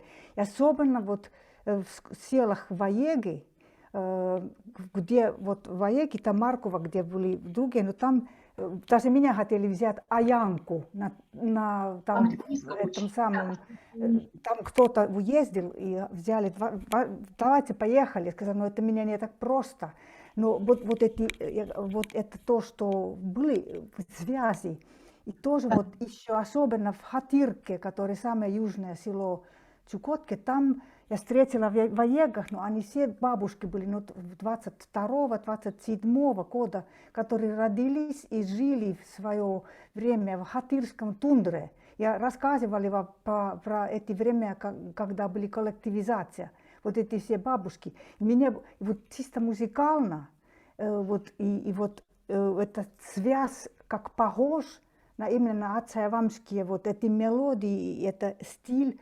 Про языка я не знаю, но просто у меня есть вот это надо, просто еще, я думаю, что вам было бы интересно слушать и вот эти песни. Вот там очень много людей поют, и вот еще используют язык. Вот они не только вот слоги, а слова используют. И просто это очень интересный этот момент. Но это как-то вернемся к этому тему, конечно. Но просто спасибо за эту информацию. Ну, очень интересно. Я сразу, когда сейчас была вот эта дискуссия, связанная с самоназваниями, или вот когда есть этническая группа, когда ее называют, и это название закрепляется Вот чуванцы, это тоже какое-то такое? Вот что это за группа? Это тоже от Чаучу? Нет, это что-то другое совсем? Я так понимаю, это от это другая группа. Ну вот что там вот Чу? Вот и Чу читал, и Чувчумены, и Чуванцы. Не переводится, это обыкновенный нефон, человек с оленями. Там не ухватишь это. Чавчувены даже ближе. Нет, я это самое сейчас вот про что я тут вот сидела, это слушала, я наконец вот послушала столько личных песен, да, в разных вариантах, и просто очень интересно. Мне вот что показалось. Мне не показалось, что, ну вот для меня вообще всегда был вопрос, потому что я всегда эти песни личные только про них читала, в ноточках их смотрела, там одна строчечка там, или две строчечки, значит, смотрела и пыталась понять, что это такое. Везде же пишут песня импровизация. Значит, все время вопрос, что импровизируется. Значит, в одних случаях вроде бы импровизируется все, в других случаях написано, что вообще мелодия не импровизируется, импровизируется текст. Значит, вот я вот тут сейчас вот послушала эту самую вот песню, попыталась, значит, тут включиться, но, в общем-то, они же все структурно, они все оформлены. И для меня вот было, вот, ну, не знаю, я не знаю пока, как это оценить. Я немножечко удивилась, что все вот песни, которые у нее, песни прежних людей, да, песни прежних людей, они все, ну, как бы лаконичнее, компактнее по структуре, да, компактнее по структуре и очень по-разному организованы. Вот эти две строчки или три строчки, значит, изредка, да, иногда это какую-то напоминает структуру, которая в ее песне есть, да, но в некоторых ситуациях, значит, вот совершенно не напоминает вот это. А вот то, что у нее очень они сложные, как бы, да, то есть вот состоят из этих 4-5 сегментов, да еще и есть какие-то заменяемые такие. Я уже тут сидела, значит, вспоминала анализ музыкальных форм, думаю, господи, тут же есть прорастание, развертывание, вот интонационные процессы тут какие-то есть. Но эти интонационные процессы не выходят за определенные рамки. То есть это все равно хорошо организовано музыкально. Это все равно очень хорошо музыкально организовано.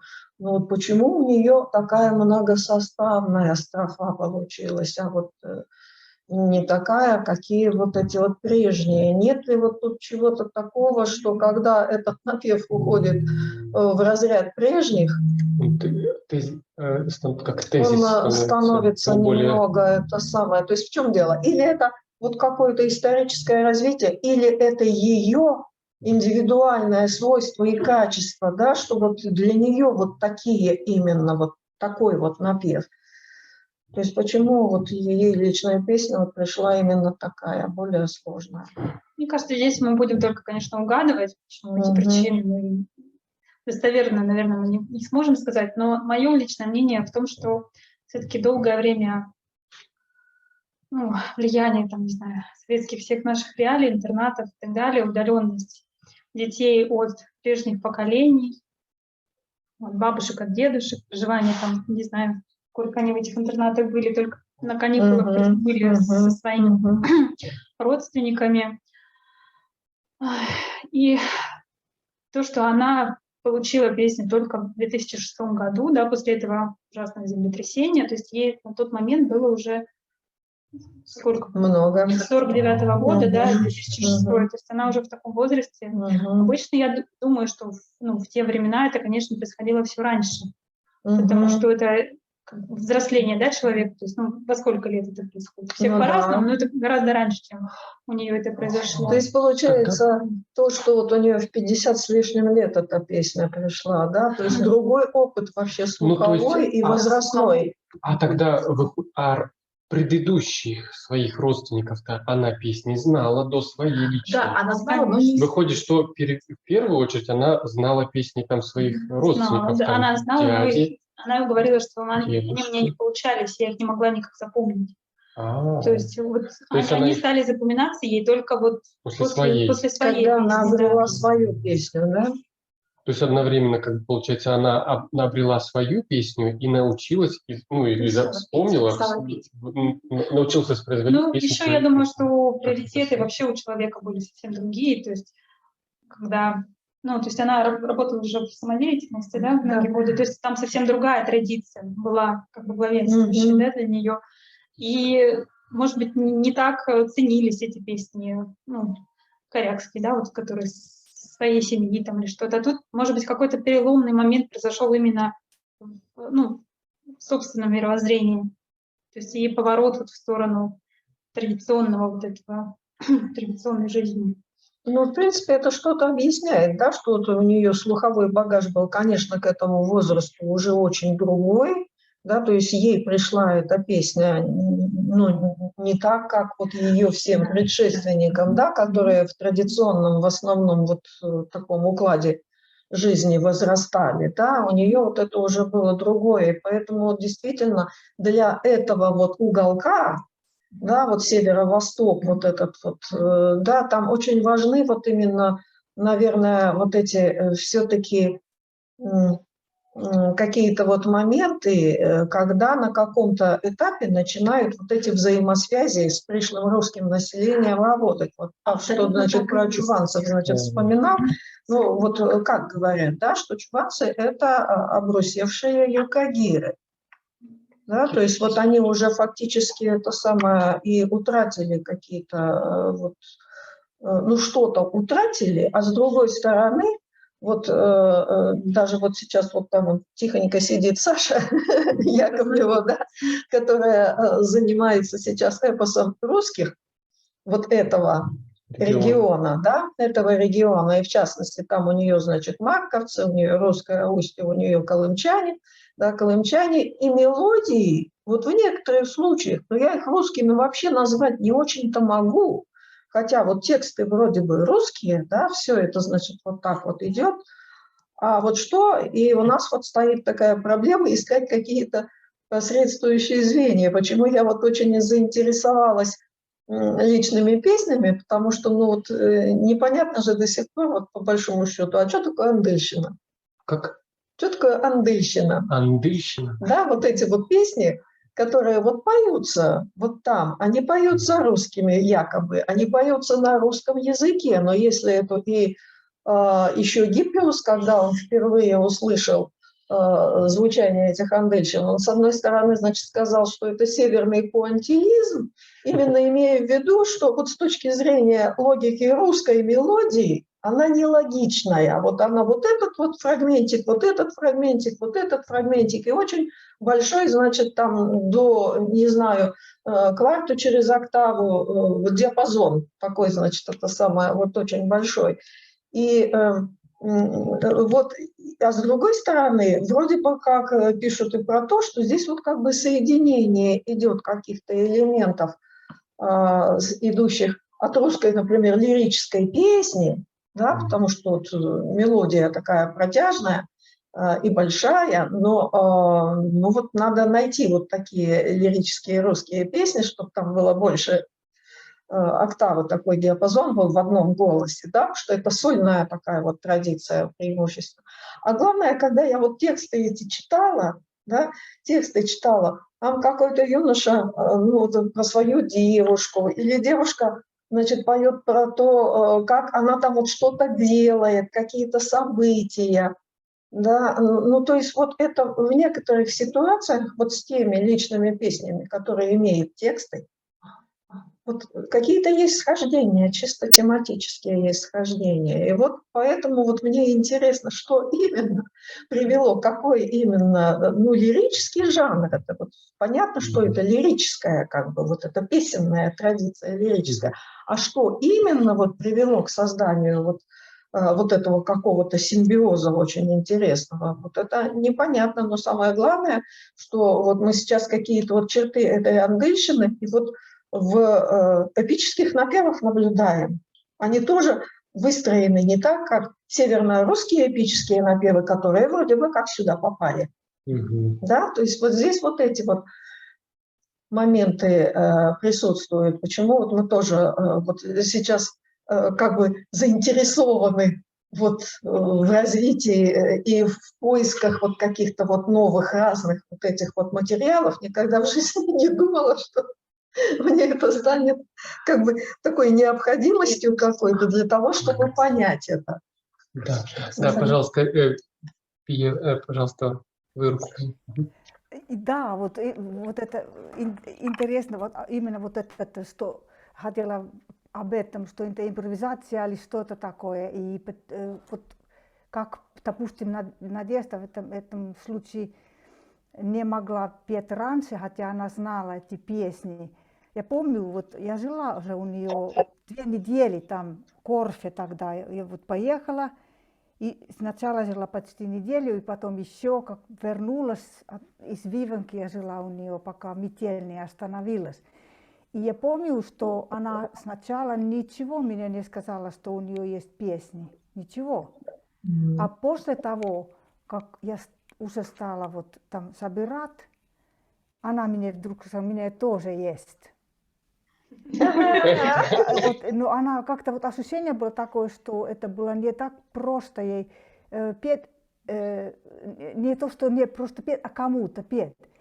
Она не привыкла к этому, что кому-то петь. И у меня ощущение, что это, я не знаю, это так, но у меня ощущение, что это связано, и я встретила такое же поведение других людей.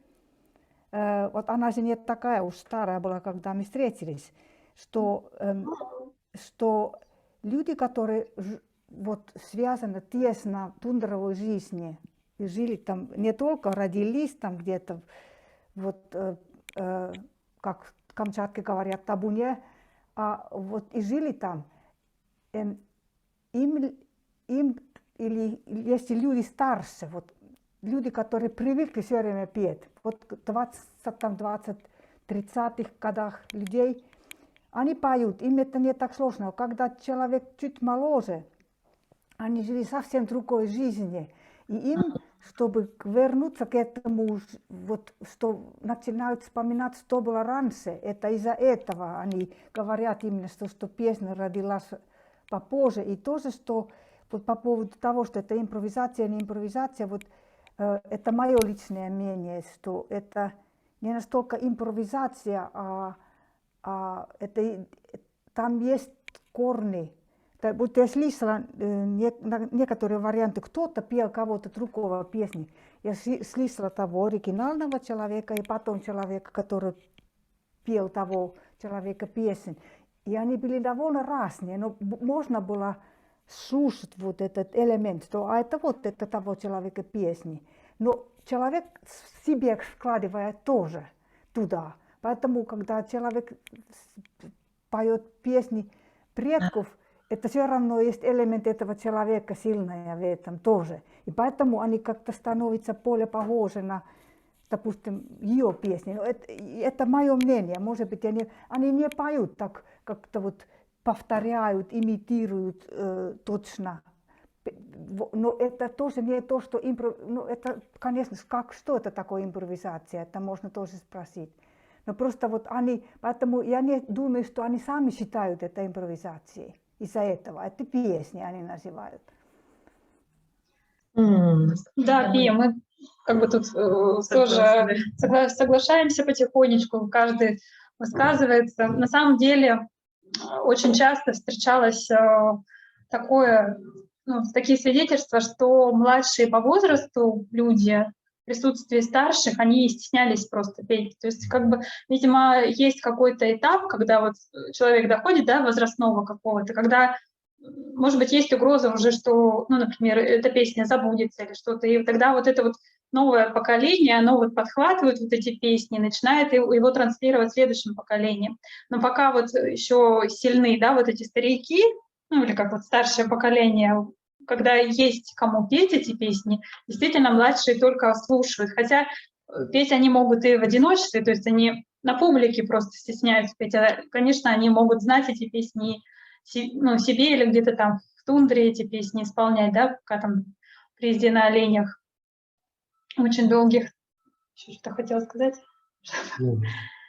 А у меня вот вопрос вот тут возник. Она, получается, поет песни прежних людей, это все-таки в основном своих родственников, да, своих или по линии мужа, да? То есть у них нет такой практики, чтобы спеть чужую вообще личную песню?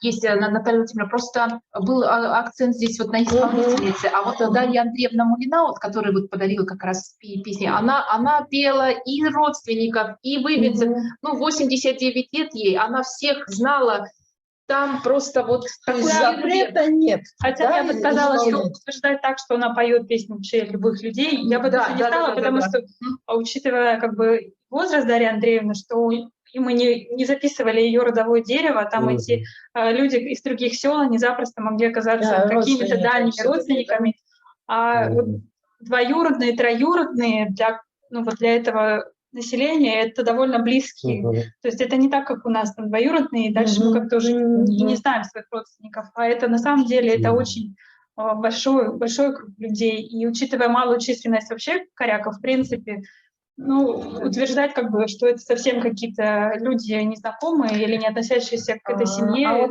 Вот, хорошо, что напомнили вот эту ситуацию, что вот Пии подарили песню, а это вот у них как? Это у них обычная практика подарить песню? Мне кажется, что это надо расположить. Ну, это прям вот подарок, прям вот это. То есть дар, да? Это дар. Это не просто. Это вот. И она ведь не сразу. Много уже записали. То есть я вот не знаю, как шла запись у Пи, но достаточно вот прям 44 и уже образца они записали. И вот уже в конце я у нее прям от души такой, и она там от первого лица поет так, как бы пела, как должна была бы петь Пия. То есть она пишет я, песню для Пии, да, что это ее как бы индивидуальная песня, да? Песня построена от лица Пии, и там есть я. И она начинает, я исполню вот песню, и там она поет. Это нет, каждому не подарят. Еще вот интересно, вот немножко другой здесь смысл. Анатолий Сорокин, это молодой представитель коряков, алюторцев, он нам говорил о том, что песни его или прадедушки, или прабабушки ему подарили. То есть фактически это как бы не сочинение новой песни было в тот момент, а это, вот эта трансляция, да, вот через поколение. Но сейчас ситуация, конечно, уже другая, и все вот эти вот нормы начинают пересматриваться, потому что есть большая угроза, что песни просто молодое поколение как бы уже не поет. Вот, а здесь ему именно подарили песни его дальнего родственника. То есть это теперь его песня, которая подарена? Нет, она просто подарена, тоже как дар, опять же, да? То есть она просто ему дана. То есть он будет знать, что это, чья это песня, и если он ее будет петь, он будет тоже начинать с того, что будет рассказывать, чья это песня. Обязательно. И в какой-то момент у него должна появиться еще и своя. Есть своя, да. Галина Ивановна. Да, пожалуйста, Галина Ивановна. У меня там один тоже вопрос был. Нет, не слышно. Вот, вот все, я включила звук. Да, спасибо. Действительно, очень интересно все это было слышать. И у меня, как исследователя преимущественно финно-угорских культур, хотя и коряков тоже слышала, конечно, возникло множество ассоциаций, но все-таки не покидает ощущение, что есть какие-то схождения у представителей вот этих регионов и народов. Например, считается, что у обских угров есть какой-то субстрат палеоазиатский, и вот какие-то моменты общие все-таки прослеживаются. Это касается и личных песен. Эти моменты связаны с дарением, с функционированием личных песен, вот это вот все есть. Ну, может быть, потом еще более прицельно поговорим на эту тему, но, в принципе, вот это вот имеет в виду, надо будет нам обращать на это внимание. Тоже известны случаи дарения и продажи песни, и отдельно дарение мелодии, как мелодия подарена. Я хотела спросить, значит ли это, если человек говорит, я пою песню такого-то, такого-то, значит, что это у него все подаренное? Или он имеет право исполнять песни всех своих родственников? Просто помнит. Это вот раз. И еще хотела сказать о том, что стоит принимать во внимание мнение исполнителя, информанта, О терминах. Это, конечно, народная терминология, мы это должны иметь в виду. Народная теория музыки, даже можно так сказать. Но мы же имеем право классифицировать с точки зрения фольклористики, музыкальной фольклористики, и не всегда вот такая дифференциация может совпадать с народной. То есть пусть люди считают, что это песня, а мы можем считать и по-другому, не обязательно это должно совпадать. Вот. Ну и потом еще известно, что дискуссия о том, что есть песня, что не песня, она уже довольно давняя. В фольклористике у нас даже сборники выходили, вот этому вопросу посвященные, ленинградские исследователи этим занимались. Вот. Наверное, это зависит от того еще, на какой, можно сказать, стадии, исторической стадии развития находится та или иная культура. И вообще это развитие или не развитие. Очень сложный вопрос на самом деле. Вообще даже будет это развиваться или нет. Во многом, конечно, от определения вот этому песни подходили с точки зрения славянских культур. Да? То есть песня – это какое-то определенное сочетание текста и мелодии. Текста, как правило, более-менее устойчиво. Есть свои законы функционирования этого текста, законы координации текста и напева. Как правило, в северных культурах мы видим совершенно другую картину. И поэтому песни, не песни, это мы должны определить сами. Вот. Естественно, ваш информант, она обладает своим каким-то набором знаний и слуховым опытом, и опытом житейским. Вот. Она может определить как угодно эту песню. С этим вопросом надо еще как-то будет подумать, порешать. Что-то еще у меня было по ходу, но сейчас я запамятовала, пока разговаривала. Ну, по поводу того, что это песня или это мелодия, да, мы спрашивали не только Надежду Семеновну, мы проводили интервью с очень многими носителями традиций. Ну, в принципе, у них мнение у всех сходится на эту тему. Вот. По поводу того, какие песни можно исполнять, какие нельзя, ну, там очень такая сложная система. Вот я в статье ее описывала, кому интересно, можно ее посмотреть, но самый главный запрет — это нельзя исполнять песни младших тебе людей. Интересно, даже вот мне вспомнилось, что Надежда Семеновна нам рассказывала о судьбе бубна ее папы, да? Бубна, да, то есть там схожие такие представления, то есть бубен должен был перейти, ну, как бы как по наследству, да, вот, ну, по крайней мере, Надежда Семеновна, но он попал к более младшему члену семьи, вот, и Надежда Семеновна очень сожалела, потому что этому человеку совершенно уже не нужен бубен, вот, он не исполняет песни, а Надежда Семеновна его принять обратно не может, потому что этот бубен уже был у младшего члена семьи. Вот, ну, как бы здесь вот такие очень, мне кажется, представления вот о жизни и смерти, да, вот какие вот, то есть это очень такие цельные мировоззренческие представления, да, которые, ну, проявляются вот в разных уголках культуры. По поводу ударения, ну, конечно, если тебе подарили песню, то ты ее имеешь право исполнять. Вот, и сейчас даже вот Лидия Иннокентьевна очень много песен передает вот младшим, уже даже не только песни родственников, а просто чтобы песни исполнялись, то есть фольклорные ансамбли молодых людей, да, то есть очень большая угроза стоит сейчас просто утере всей этой традиции, и хотя бы в какой-то форме они, конечно, хотят ее сохранить. И поэтому уже, вот я говорю, что какие-то запреты и нарушаются, да, что вот молодые начинают песни петь. Так, ну, что еще добавить? Ну, то есть, ну, не все песни родственников были подарены. То есть, нет, вот нет, вот, конечно. То есть человек находится в среде своих родственников на праздниках или просто в жизни где-то там.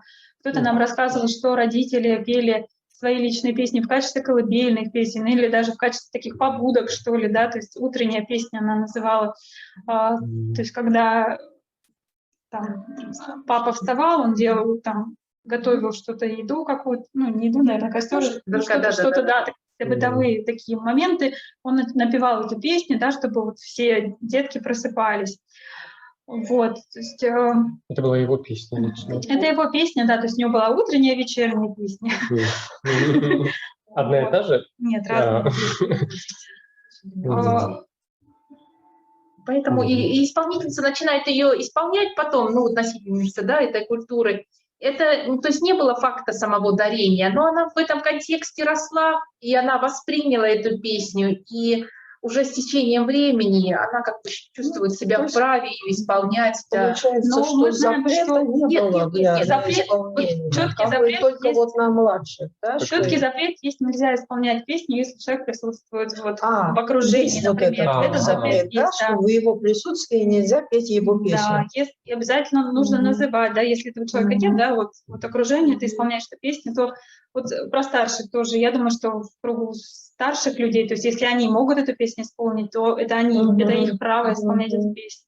Ну, вот жив так. он может быть. Ну, то есть... Да, жив как бы в тихушку, что называется. Если этот человек не узнает, тоже можно исполнять эту песню. Ну, это вроде бы как такое типологическое свойство, да, что это нельзя в его присутствии, да, и это самое вот там какие-то такие моменты есть. А вы знаете, что в русской традиции тоже, получается, есть один какой-то вот такой момент, когда песня дарится. Да, это на свадьбе. Уже когда невесту перевезли, они уже муж и жена, их перевезли в дом жениха, да, то есть в ее новый дом. И там осуществляется вот такой ритуал, да, который сейчас, ну, может быть, переосмысливается. И я сейчас вот это вот послушав, тоже мне это интересно, да, что там есть такое. Значит, специальная группа женщин, она всех участвующих на свадебном пиру, они каждому из них поют песню. Эта песня, конечно, традиционная, с традиционным текстом, и они там заменяют только имя, да, чтобы показать, кому именно оно поется. Да? Но когда они, значит, вот поют, в этот момент жених и невеста, вот тому, кому поют эту песню, а эта песня величального характера, восхваляющая, да, восхваляющая, они ему преподносят, ну, например, рюмочку водки и кусок пирога от каравая, который сейчас этнографы называют, что это вот разрезание каравая на свадебном пиру, это перераспределение судьбы. Это магическая акция, когда каждого присутствующего тут наделяют заново как бы судьбой, и в том числе наделяют судьбой и вот эту вновь сюда пришедшую молодую женщину, да, то есть у нее там теперь судьбы в ее старом доме нет, а вот здесь она у нее есть. И поэтому вот получается вот с этой судьбой им поют эту песню, и когда они заканчивают, они произносят с песенкой Иван Тимофеевич, кланяются ему, да, и получается они ему дарят эту песню, и он им должен отплатить. То есть, значит, и дарение, и продажа песни. То есть вот получается, как иногда, это понятно, что это другой совершенно контекст, это другие какие-то вещи, хотя понятно, что там за столом-то сидят родственники, и в данном случае там сидят родственники только жениха, только одного рода. Так у Мордвы-то тоже схожая какая-то история, ну, потому что там невеста, она от дерева, а когда она приходит в дом мужа, да, она становится, там даже имя наречения, да, там, значит, есть целый обряд имя наречения, и вот она берет женский голос, то есть это, там значит, какая-то такая должна измениться, в том числе и стилистика ее исполнения песни. Да, Урнимова, или это как уже жена, вот, ну, как бы там, да, уже не молодая. А вот Пия подняла руку, пожалуйста. Я просто к этому, что кому можно исполнять кого-то песни, вот это, я, как я сказала, вот в Камчатке тогда, в Чаеваме была ситуация, когда там Ян исполнял на песни, и Ляна еще сказал, что он такой, сказать, как это сказать правильно по-русски, ну, скупой, что он свою песню тебе не поет, поэтому я вот пою песню, потом он сам пел. Вот это был первый. А в Чукотке часто случилось, что люди пели в основном песни своих родственников, вот самые близкие родственники и так далее. Но тем старше человек, чем больше он вообще пел, тем больше он пел песни другие. Самый рекорд этого человека, который пел 200 песен. Вот своих, все села там, стойбище вокруг вот, села Мейна-Пилгина. Но вот вопрос всегда был такой, что вот это, что мне сказали, что это не важно, кто поет кого песни, но если ты осваиваешь, ты говоришь, что это твоя песня, тогда это большой грех. Допустим, там довольно известный там, исполнитель, которого не хочу называть ее имя, она еще жива, но там Силия Хатилка очень злились на нее, потому что она взяла по их мнениям веси и сказала, что это ее, когда вся село знала, что это того и того там песня. И вот это как будто вся идентичность какого-то человека. Вот это было самое главное вот ее преступление. И вот другой, который очень важный момент, то, что когда пели людей песни родственников, это они как-то вот вызвали их туда. Вот, вот когда поют, стали сильно. Вот, допустим, один там человек, это село Сиренники, там северо-восточном Чукотке, она сначала сказала, нету песни, они все ушли от меня, потому что люди меня, дочка умерла, и она взяла все песни с собой, нету у меня. А потом стала она петь, и вот эта реакция ее и ее дочки, они просто стали реветь. И я думала, вот сама, конечно, я тоже плакала, потому что это сильная такая реакция, но просто думала, зачем. И потом поняла, что это вопрос в том, что они не только вспоминали этих людей, они считали, что они входили туда в комнату, когда их песни, они были там. И вот это очень сильный момент, и поэтому эта песня связана с этим идентичностью того человека. Когда тогда какой-то родственник, который не знали там дальше, который, я не видела такого. Это просто более как уже песня, это вот наши родственники и так далее. А когда конкретно кого-то близкого родственника была песня, который человек знал, и, допустим, тоже пели песни, ну как-то вот как бы своих детей, которые умерли. Такое было, так что это было моложе их, но их нету. Я вот, ну, вот этот вопрос, ну, можно человека, можно ли петь песню человека, который моложе, я просто, вот, может быть, я просто не сталкивалась с этим, поэтому моего опыта, ну, вот этот момент, что это самое главное, что это человека так сильно связана, вот эта песня, что можно его петь, но всегда надо сказать, кого эта песня, вот. Такой у меня опыт был. Я еще хочу вспомнить, тоже у нас была такая же ситуация, я примерно то же самое почувствовала, что Пия. Мы тогда с Костей Сагалаевым, у нас отряд разделился на две части, и мы вот вдвоем с Костей шли записывать тоже, ну, в основном, конечно, песни. Вот, и пришли в дом, и там была одинокая бабушка, она уже была слепая, очень старенькая. И она тоже с нами очень хорошо разговаривала, то есть очень открытая была. И в какой-то момент она сказала, я хочу спеть для вас песню моего мужа. Вот я поняла, что не так давно уже ушел. И когда она пела, просто у нее вот слезы катились из вот ее слепых глаз. И это было очень такое тяжелое восприятие для меня. То есть эта ситуация, она вот вообще мне запала просто в душу на много лет уже. Вот, и действительно, вот по поводу еще того, что при исполнении песен действительно они считают, что как бы эти вот родственники, они приходят в данный момент, что они здесь присутствуют. Ну, не могу сказать, что это они поют, но как бы что эти родственники, то есть их вспомнили, они вот здесь рядом. В обрядовых ситуациях у них есть такой обряд, когда закрывается полностью чу, дымовое отверстие, и весь дым вот собирается вот в этом пространстве. Это происходит в вечернее, в ночное время, и при этом каждый присутствующий, в основном, конечно, старики исполняют, но здесь нет запрета, могут все петь, но в основном, конечно, поют старики, каждый поет в одной и тот же момент, каждый исполняет песни. То есть такая вот звучит разноголосица, да, то есть какофония, да.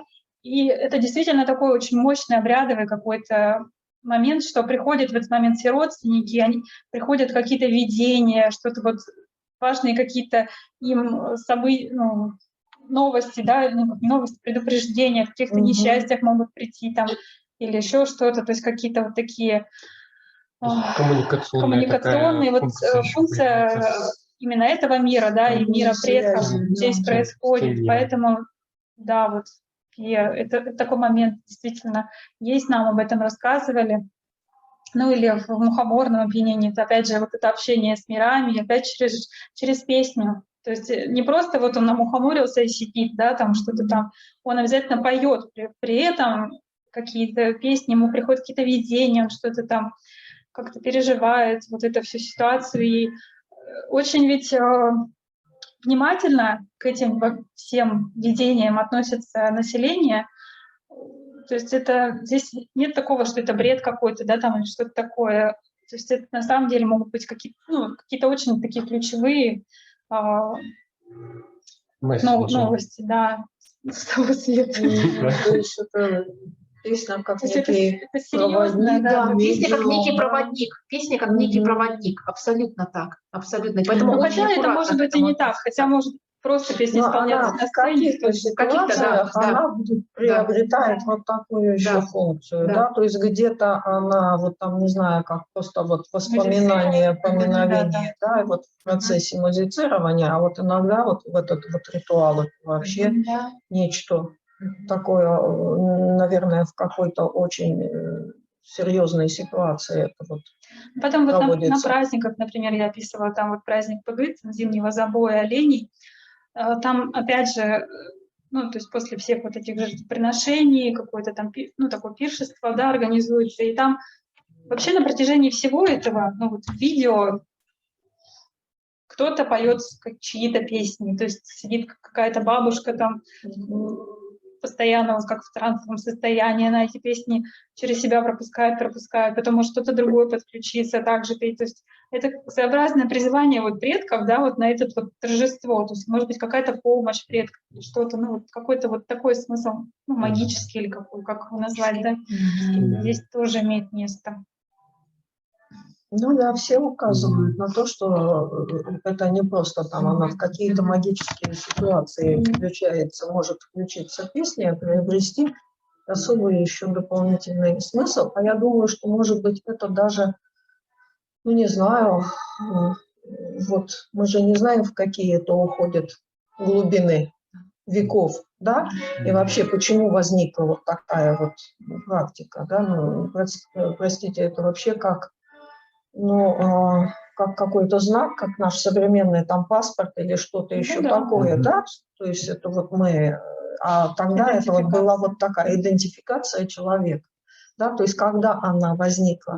Причем даже это может быть связано с тем, что поскольку это бессловесные песни, выходит, что это, интонирование как знак, оно, может, кстати, выполнять какие-то вот такие функции, еще доязыковые какие-то.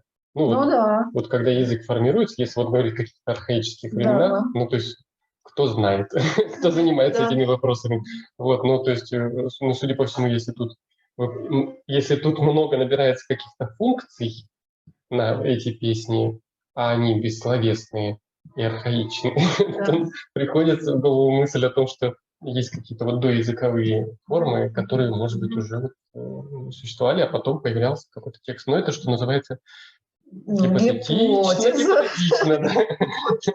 Вот, то есть вот какие-то такие мысли, пока вот слушаешь, в общем, детское интонирование вспоминаю. Они же начинают интонировать, они же еще до того, когда они начинают говорить, да, они вот уже это самое постепенно у них формируется круг каких-то мелодий. И если даже вот почитать вот то, что Татьяна Ивановна Калужникова пишет, да, это детское интонирование, оно же, оказывается, его можно проанализировать, его можно зафиксировать, и там видно, как постепенно вот формируются более устойчивые интонационные формулы, да, и когда уже, наконец, он начинает говорить, и он переключается немножечко вот на этот, на словесный ряд, да, а вот эти вот мелодические клиши-то, они уже интонационные сложились, вот в этот именно до еще речевой период.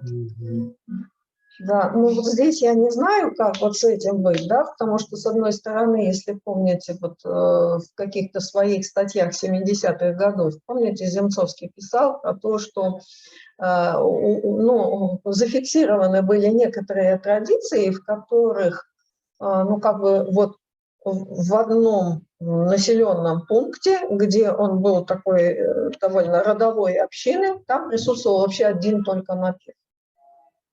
И на этот напев распевались всякие разные тексты. Это то, что вот как бы какой-то вот такой типовой напев, да, но типовой напев родовой, который фактически, и они по этому напеву, они все друг друга узнавали. Вот этот вот оттуда, а этот оттуда, а этот оттуда, да, то есть это вот был какой-то показатель, но это был показатель рода.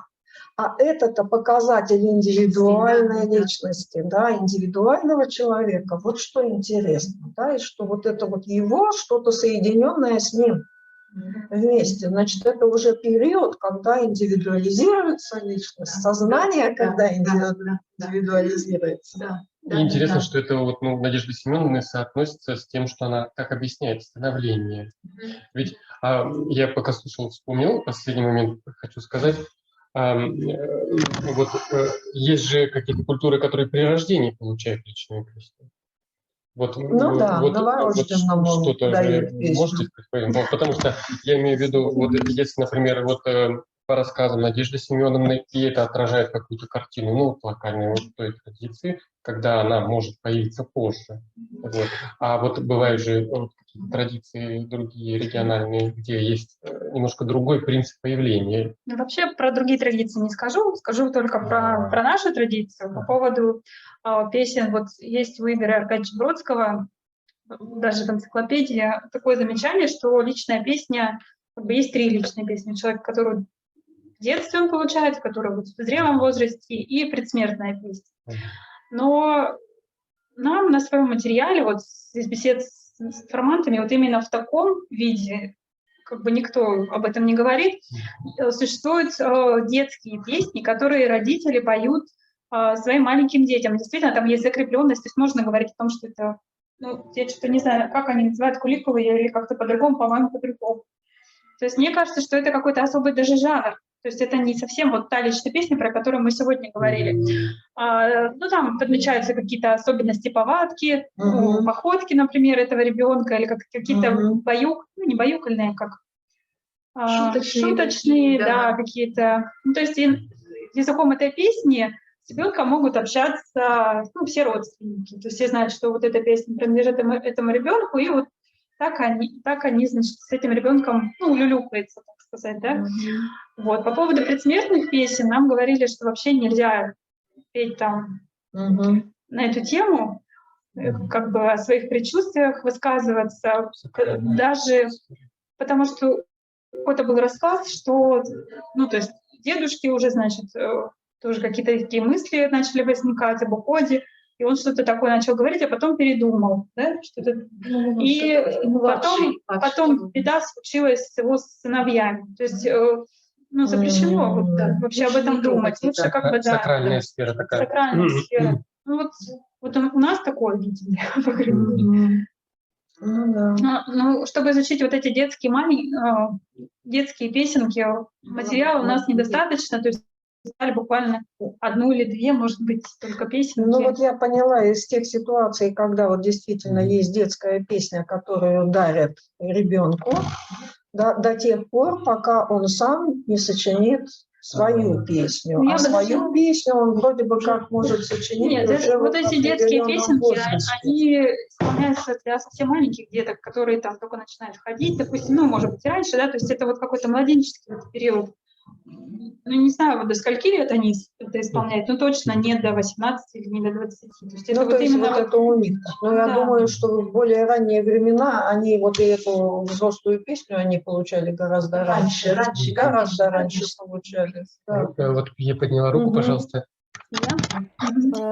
Вот отцевами опять, вот, я всегда говорю про отцевами, потому что это было самое большее время, которое я там провела в Камчатке. И там вот сестра Юлия Бертинская, вот ее чукотское имя, или там, ну, савчувенское имя Наврагли, и Ян, это Ольга, по-моему, по-русски, она пела меня, она очень много песен меня пела, она пела песню, которая сказала, что вот, ну так в детстве я пела, но, конечно, я вот сейчас очень сожалею, что я так мало знала про личных песен вообще, что я не стала спросить, кто ее подарили, или просто она сама придумала. Она была такая детская, вот. И я ощущаю тоже вот эту песню, которую Мулинаут мне подарила, что она как бы немножко детская, она гораздо проще, чем вот почти остальные все песни, которые она поет. У нее есть такая, ну, какой-то детский оттенок. А потом в Чукотке я встретила там некоторые люди, которые пели песни своих внуков. Ну, это мой младший, там мой старший внук, там, или мой брат, или так далее, и так далее. А потом был еще вот, ну, это было вот там Тина Твал, ей 22-го года она рождения, вот Хатырской тундре, когда жила. А потом еще была вот Алина Вот, который уже вот помоложе, 50 какой-то там 9-й год рождения. И она сначала, он в смысле вообще сказала, меня нет, я не пою вообще. И потом приехал Анадырь, сказал, у меня тоже есть песни. Вот. И потом стал петь и пел, пока не совсем потел. Там он, и потом сказал, никогда я не пел никому, только тундре. И я пел песни, посвященные моей дочери. А я сказала, ну вот дочка знает эти песни. Вот дочка уже была взрослая, ну уже, по-моему, ей там, может быть, там 20 чем-то. Да, она знает эти песни, но она их не поет. Вот это такой опыт меня. Значит, он их ей пел, или во всяком случае где-то, или она знала, что эти песни есть, но она их не поет. И я сказала, ну жалко, надо, чтобы она их тоже пела.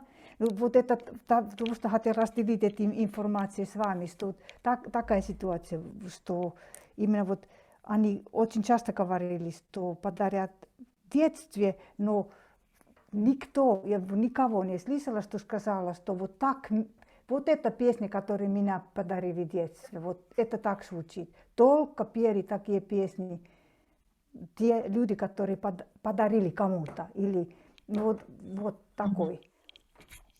Более взрослый. Абсолютно, да. Вот именно вот точно, вот как вы говорите, точно так вот. То есть детская песенка, которую сочиняют взрослые для ребенка, поют эти взрослые, а сам ребенок как бы он не будет петь эту песенку. Да, абсолютно точно. Ну, слушайте, мы такой интересный экскурс вокруг жанровой системы провели. Это безумно интересно. Мы, к сожалению, потеряли в начале время много с техническими трудностями, и за дискуссию очень интересной мы тоже уже вышли за какой-то лимит. Мы планировали 1,5, а то всего лишь час-полтора побеседовать, обсудить какие-то животрепещущие темы, но поскольку они животрепещущие, и мы поэтому, в общем, увлеклись немного. Вот поэтому, в общем, я должен всех поблагодарить. Собственно, поблагодарить всех участвующих и, конечно, в первую очередь поблагодарить Пию Сирова, потому что благодаря наших, и наших докладчиков, естественно, которые вот, собственно, сошлись, потому что материал — это как вот как кирпичка, знаете, не хватает, или там пазлы сошлись, вот и чего-то там еще не хватало, и вот и это, естественно, вот этот новый материал, он всегда дает какой-то такой хороший результат научный, вот, и научный результат, и возможность представить это вот наиболее как-то, да. Поэтому, в общем, большое спасибо. Вот, и призываю к дальнейшей дружбе, сотрудничеству, вот, и, ну, вот в том числе на каких-то других, может быть, материалах, которые, ну, вот, есть у вас, и, ну, то есть надо будет пообсуждать, может быть, с коллегами, вот, в том числе, то есть мы еще будем обращаться. да, может быть, мы как-то сформулируем какую-то идею, которая, в общем, сейчас дальнейшего сотрудничества, да, потому что, да, это интересно, вот то, что Наталья Владимировна, которую я, наверное, не представил, Наталья Владимировна Леонова, это дискуссант заявленный был, который был заявлен в программе, да, и, да, профессор кафедры музыкознания, да, и Александра Яковлева вот на заднем фоне виднеется аспирант, который вот как раз занимается севером, русскими традициями северо-востока, вот, которые там вот Маркова, Колыма, Анадырь, да? Анадырь, простите. Да. Вот, и вот с точки зрения явления вот этих вот андыльщины, да, как, откуда этот вот феномен этот возник, и какие-то, может быть, ну, как бы решение этих вопросов тоже насущных. Оно всегда требует привлечения материалов, да, привлечения какого-то вот возможного материала, да, который вот записан, поэтому действительно мы тоже будем обращаться, пытаться выяснить, можете ли вы нам помочь вот какой-то частью материалов, да, поэтому будущее что-то, да, продолжение работы. Мы очень хотели бы, чтобы вы не уходили из нашего поля зрения просто, да, чтобы мы очень рады с вами, всегда будем общаться. У вас очень, как бы, с одной стороны, очень интересный взгляд, потому что вы не музыколог, да, вот такой вот чистый какой теоретик, да, но просто насколько вот интересен вот ваш взгляд как человека, который вот в эту погрузился в культуру, да, и вот мы же очень много видим от того, что мы понимаем, да, и вы нам это вот тоже рассказываете на своих примерах, это замечательно совершенно, да, поэтому вот будем дружить. И объединяет, собственно говоря, ну, как я это вижу, ну, вот наше сообщество в том, что, ну, вот мы горим этим делом, мы это любим, вот, и относимся очень трепетно к предмету исследования. Вот, и спасибо огромное всем. В общем, может быть, кто-то хочет еще что-то сказать. Да, пожалуйста, можете это сделать. Да, прежде чем мы расстанемся. Да, вот, а так вообще мы будем продолжать этот семинар в дальнейшем. У нас запланированы, ну, анонсировать можно, в принципе, у нас запланированы какие-то еще сообщения. Может быть, Татьяна Владимировна скажет нам что-нибудь вот в этом плане, что у нас запланировано. У нас несколько есть докладчиков потенциальных, которые в нашем семинаре согласились уже выступить. Вот, пожалуйста, Татьяна Владимировна. Да, мы в ближайшее время планируем расширить, так сказать, географию нашего семинара, и очень хочет выступить, и мы тоже очень хотим услышать его, Александр Викторович Никольский из Америки. И я надеюсь, что ничто нам не помешает связаться вот по Zoom с ним, и он расскажет о методах исследования музыки, ну, которая с трудом поддается нотации. То есть вот это очень интересный такой аспект, да, ракурс. И у него совместно с Эдуардом Ефимовичем Алексеевым вышло несколько статей в нашем журнале «Языки и фольклор коренных народов Сибири». Можно предварительно ознакомиться с ними, и он расскажет об этом вот на семинаре. Потом Галина Борисовна Сыченко хотела нам рассказать о методах нотации современных, которые вот следует развивать в этномузыкознании. Тоже это вот одно из таких ближайших мероприятий. Ну и там дальше посмотрим уже. Вот это два самых таких важных первых. Ну, также... Алексей Никольский. Да. Алексей, а я как сказал? Алексей Викторович Никольский. Александр. Неправильно, оговорка, да? Мне тоже казалось, что Алексей сказал. Ну ладно, потом переслушаем нашу запись в YouTube. Да, и, кстати, один из тоже вариантов дальнейшего докладчика мы мечтаем услышать из Олега Иосифовича Земцовского, который, может быть, представит монографию, которая у него планируется к изданию, а то, может быть, она уже и того и гляди, нет еще, да, вот Галина Ивановна еще говорит, что еще, да, потому что, скорее всего, она в курсе. Вот, Жанна Мангеевна, вы что-то хотели сказать? Я хотела вставить реплику. Спасибо организаторам за семинар и, конечно же, докладчикам огромное спасибо. Было очень интересно. Вот по поводу доклада Екатерины, да, мне было интересно то, что в докладе она рассматривает не только музыковедческие проблемы, но и общий такой этнокультурный подтекст и вот эти вот традиции дарообмена, мифологические представления, которые проявляются в песнях, и также социально-прагматические функции, да, вот, которые несет песня. Было очень интересно. Спасибо. Спасибо большое, Жанна Мангеевна. Да, кто-нибудь еще что-то скажет? Да, вот я включилась. Татьяна Генриховна, пожалуйста. Да. Разрешите, дайте слово непрофессионалу.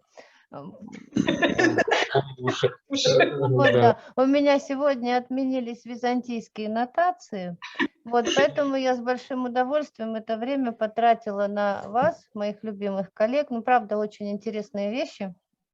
Но я просто расширяю кругозор и послушаю всех остальных с большим удовольствием. Вообще мы давно говорили о необходимости проведения вот такого семинара вместо конференций, да, которые у нас сейчас превращаются в какие-то такие отчеты скорее по научной работе. В общем, здорово. Ну, если коротко, с почином. Спасибо большое. Пия, вы что-то хотели сказать? Просто огромное вам спасибо, что организовали. Было очень-очень интересно. Я с удовольствием с вами продолжаю работать. Так что жду следующего раза. Спасибо. Спасибо огромное. Да, будем сотрудничать в дальнейшем. Спасибо всем, коллеги.